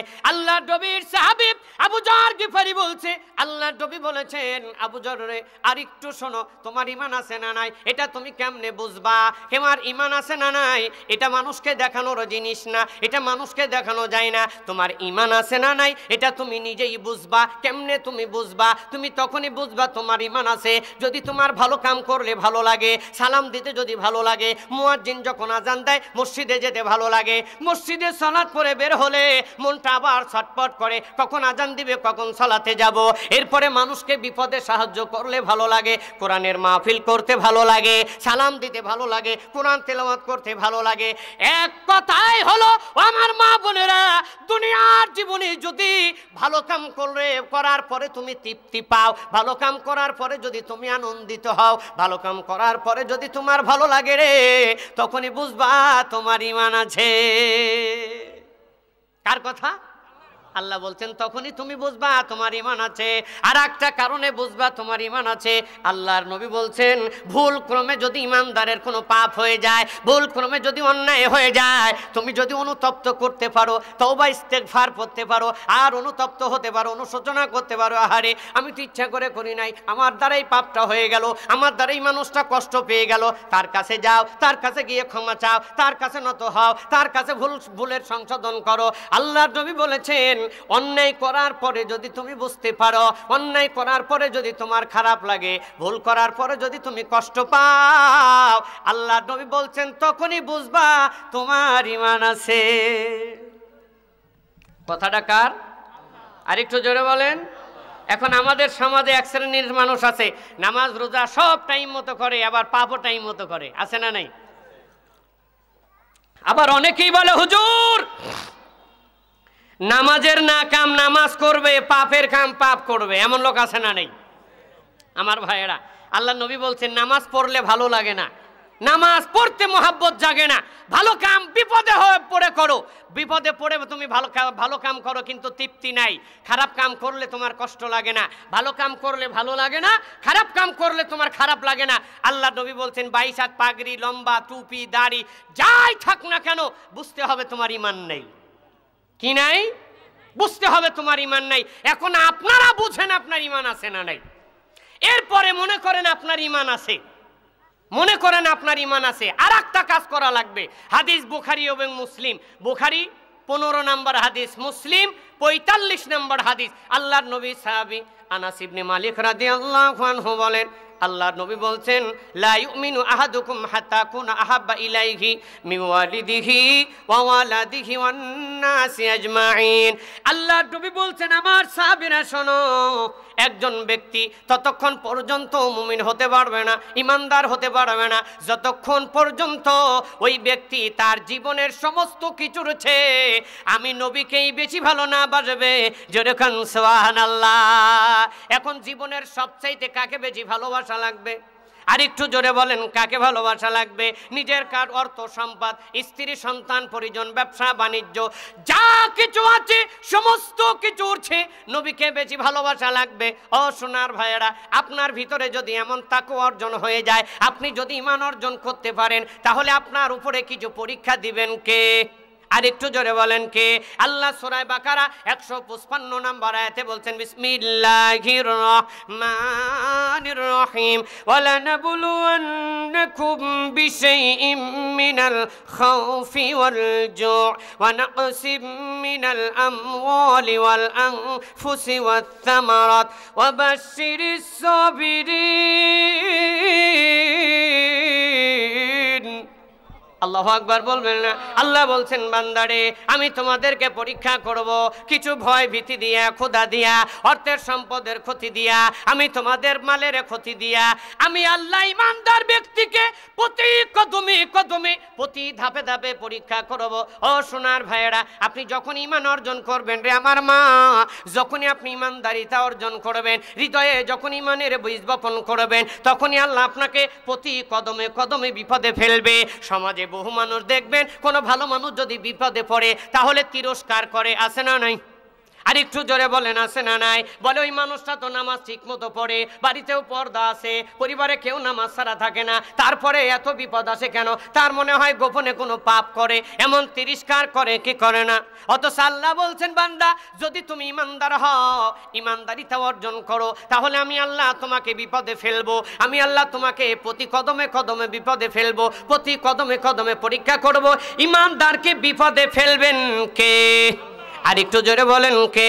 ও সোনার ভাইয়েরা, আমার কলিজার টুকরা মা বোনেরা, আমাদের তো ঈমান নাই, এই কারণে ঈমানের পরীক্ষা আসে না। আমাদের ঈমান নাই, ঈমানের পরীক্ষার সম্মুখীন হই না। আপনি যদি ঈমানের পরীক্ষা দেখতে চান, তুমি যদি ঈমানের পরীক্ষা দেখতে চাও রে আমার মা, তাহলে একটু আসিয়ার জীবনীটা পড়ে দেখো না, ঈমানের পরীক্ষা কেমনে মা আসিয়া দিয়েছিলেন। তুমি যদি ঈমানদার হতে চাও, ঈমান নিয়ে কবরে যেতে চাও, আসিয়ার জীবনীটা একটু পড়ে দেখো, সুমাইয়ার জীবনীটা একটু পড়ে দেখো। ঈমান আনার কারণে, ঈমান অর্জন করার কারণে সুমাইয়া একজন মহিলা মানুষ কেমন পরীক্ষা দিয়েছে। ও যুবক, তুমি যদি ঈমানের পরীক্ষা দিতে চাও, তাহলে আম্মার বিন ইয়াসারের জীবনীটা পড়ে দেখো, বিলালের ইতিহাসটা পড়ে দেখো, খালিদ বিন ওলীদের ইতিহাসটা পড়ে দেখো, আল্লাহর নবীর সাহাবীদের ইতিহাসটা পড়ে দেখো। ঈমান যখনই তুমি অর্জন করবা, তখনই তোমার পরীক্ষা আসবে, বিপদ আসবে, নিশ্চিত বিপদ আসবে। এটা যদি তুমি হাজার হাজার বছর আগের ইতিহাস রে, বর্তমানে বিশ্বে এমন ইতিহাস আছে ঈমানের পরীক্ষা আল্লাহ নিচ্ছে। তার গত কিছুদিন আগের একটা বাস্তব ঘটনা, 2017 সালে বাংলাদেশের মাটিতে লক্ষ লক্ষ রোহিঙ্গা মুসলমান এসেছেন। আপনারা জানেন কি জানেন না? আর একটু জোরে বলেন জানেন কি জানেন না? 2017 সালে একদিন সকালবেলা আপনাদের এই উখিয়ার চরে বাংলাদেশের একজন সাংবাদিক গিয়েছে রোহিঙ্গা মুসলমানদের সাক্ষাৎ নেওয়ার জন্য। ও আমার মা, ঈমানের পরীক্ষা কারে কয় এটা বলার জন্য, এটা জানানোর জন্য বলছি রে আমার মা। বাংলাদেশের সাংবাদিক উখিয়ার চড়ে গিয়ে রোহিঙ্গাদের সাক্ষাৎকার নিচ্ছেন। উপস্থিত যতগুলি রোহিঙ্গা মুসলমান ছিলেন সকলের সাক্ষাৎকার না হয়ে গেল। সাংবাদিক ক্যামেরা ধরে দেখে ওই যে নির্জনে একজন মহিলা একেবারে জীর্ণ শীর্ণ হয়ে একেবারে পর্দার ভিতরে বসে আছে, কারোর সাথে কোনো কথা বলে না। সাংবাদিক ক্যামেরা ধরে ওই দিকে আগায়া গেলেন, গিয়ে সালাম দিয়ে বলছেন বোন, সবাই তো সবার কথা বললো, আপনি কেন বলেন না? আপনার কি সমস্যা, কেন বলেন না? সঙ্গে সঙ্গে ওই বুরকার ভিতর থেকেই বলছেন বাংলাদেশের সাংবাদিক রে, আমি কেমনে বলবো, আমি কিভাবে সাহায্য চাইব? আমি না খেয়ে মারা গেলে আমার সাহায্য চাওয়া সম্ভব নয়। তখন এই কথা বলার সঙ্গে সঙ্গে সঙ্গে বাংলাদেশের সাংবাদিকের ওই মহিলা সম্পর্কে জানার আরো কৌতূহল জাগলো। বাংলাদেশের সাংবাদিক বলছে, বোন আমি আপনার সম্পর্কে জানতে চাই, আপনি কিভাবে আসলেন একটু বলেন, আপনার ওদের কি পরিস্থিতি হয়েছিল ওই আরাকান রাজ্যে, একটু যদি আমার কাছে বলতেন আমি জাতির কাছে প্রচার করতাম। এই কথা বলার সঙ্গে সঙ্গে এই রোহিঙ্গা মুসলিম বোন চোখের পানি ছেড়ে দিয়া শিশু বাচ্চার মতো হাউমাউ করে কেঁদে কেঁদে বলে, ওরে বাংলাদেশের সাংবাদিক, যখন আমরা আরাকান রাজ্যে ছিলাম অং সান সুচির কুকুরের যখন নির্যাতন বেড়ে গেল, আমি আমার এই চোখে দেখেছি আমার কত মুসলিম বোনকে ঘর থেকে টেনে হেসড়ে বের করে নিয়ে উলঙ্গ করে হাত পাও বেঁধে গাছের সাথে ঝুলাইয়া তাদের ইজ্জত তাদের স্তন কেটে আনন্দ করতে দেখেছি, তাদের লজ্জাস্থানে অস্ত্র আঘাত করে করে আমি মেরে ফেলতে দেখেছি, কত আমার মুসলিম যুবককে হাত পাও বেঁধে গুলি করে মারতে দেখেছি, আমার কত মুসলিম শিশু বাচ্চাকে হাত পাও বেঁধে আগুনে পোড়ায় মারতে দেখেছি রে, কত শিশু বাচ্চাকে পানিতে ডুবাইয়া মারতে দেখেছি। আরাকান রাজ্যের পরিস্থিতি যখন অনুকূলের বাহিরে গেল, আমার প্রাণের স্বামী তখন আমাদেরকে গৃহবন্দী করে দিলেন, বন্দী করে বললেন, স্ত্রী রে জীবন দিতে রাজি, ইজ্জত হারাতে রাজি নাই, না খেয়ে মারা গেলেও অং সান সুচির কুকুরদের হাতে মরতে পারবো না। আমার স্বামী যখন গৃহবন্দী করে দিলেন, একদিন দুই দিন, এক সপ্তাহ দুই সপ্তাহ চলে গেল, 15 দিন 20 দিন চলে গেল, ঘরে যে খাদ্যগুনি ছিল খাদ্যগুনি ফুরিয়ে গেল, সমস্ত ব্যবস্থা ফুরিয়ে গেল, আমার কোলে একটা শিশু বাচ্চা আছে, আমার বাচ্চার যে দুধগুনি ছিল তা ফুরিয়ে গেল, ক্ষুধার যন্ত্রণা আর সহ্য হয় না, বুকে দুধ খাওয়াবো, বুকে দুধ নাই, নিজেদেরই তো খাবার নাই, কিভাবে বুকের দুধ বাচ্চা পাবে, আমার শিশু বাচ্চা ক্ষুধার যন্ত্রণায় ছটফট করছে, কান্নাকাটি করছে, আমার প্রাণের স্বামী আর ছোট বাচ্চার যন্ত্রণা ক্ষুধার যন্ত্রণা সহ্য করতে পারলেন না। আমার প্রাণের স্বামী বললেন, প্রাণের স্ত্রী রে নিজেরা না খেয়ে মরতে রাজি, কলিজার টুকরাকে না খেয়ে মরতে দিব না, কপালে যা আছে তাই হবে। আমার স্বামী ঘর থেকে বেরিয়ে চলে গেলেন বাজারে কিছু খাবারের উদ্দেশ্যে, আমি ঘরের দরজা শক্ত করে বন্ধ করে আছি, মুহূর্তের ভিতরে আমার বাড়ির ভিতরে মানুষজনের আনাগোনা শোনা যায়, আমি দরজা ফাঁক করে দেখি এক নয় দুই নয় অসংখ্য সৈন্য এসেছে, অং সান সুচির কুকুরেরা আমার বাড়িতে এসে হাজির হয়েছে। আমি দেখেই আমার হৃদয়টা আরো শুকাইয়া গেল, আমার মনে হলো আজকে মনে হয় আমার জীবনের শেষ দিন, আমার মনে হয় আমি আর ইজ্জত বাঁচাতে পারবো না। তারা এসে আমার দরজায় নক করা শুরু করলো, দরজা খোলার কথা বলা শুরু করলো, আমি কিছুতেই দরজা খুলছিলাম না, আমি আরো শক্ত করে দরজা বন্ধ করে রেখে দিয়েছিলাম, তারা বারবার দরজা আঘাত করছিল। এদিকে আমার স্বামী বাড়ির ভিতরে এসে গিয়েছে, আমার স্বামী তো বাড়ির পরিস্থিতি জানে না, আমার স্বামী আসার সাথে সাথে কিছু সৈন্য আমার স্বামীকে ঘিরে নিল, ঘিরে নিয়ে আমার স্বামীকে কেউ আঘাত করে, কেউ বাড়ি দিয়ে বন্দুকের নালা দিয়া, কেউ অস্ত্র দিয়ে গুঁতা মারে, আমার স্বামী চিৎকার করে কান্দে, আমি ঘরের ভিতরে থেকে শুনি, মুসলমান ঈমানের পরীক্ষা করে বলে এই মুসলমান, এই রোহিঙ্গা মুসলিম বোন বলছে, আর কিছু সৈন্য আমার ঘরের দরজায় বারবার লাথি মারছে। এমন সময় আমি আল্লাহর কাছে সাহায্য চাইলাম, রব্বুল আলামিন আমার ইজ্জত বাঁচানোর দায়িত্ব আল্লাহ একমাত্র আপনার, আল্লাহ আপনি ছাড়া আজকে আমার ইজ্জতের দায়িত্ব কারোর হাতে নাই। এই কথা বলতে বলতে আমার 1000 বছর আগের ইতিহাসের কথা মনে পড়ে গেল, আমার মনে পড়ে গেল জাতির পিতা ইব্রাহিম আলাইহিস সালাম কেনান থেকে যখন মিশরে মা সাহারাকে নিয়ে গিয়েছিলেন, মা সাহারা যেমন স্বৈরাচার বাদশার হাতে আটকা পড়েছিলেন, ওই সেই ইতিহাসের কথা মনে পড়ে গেল।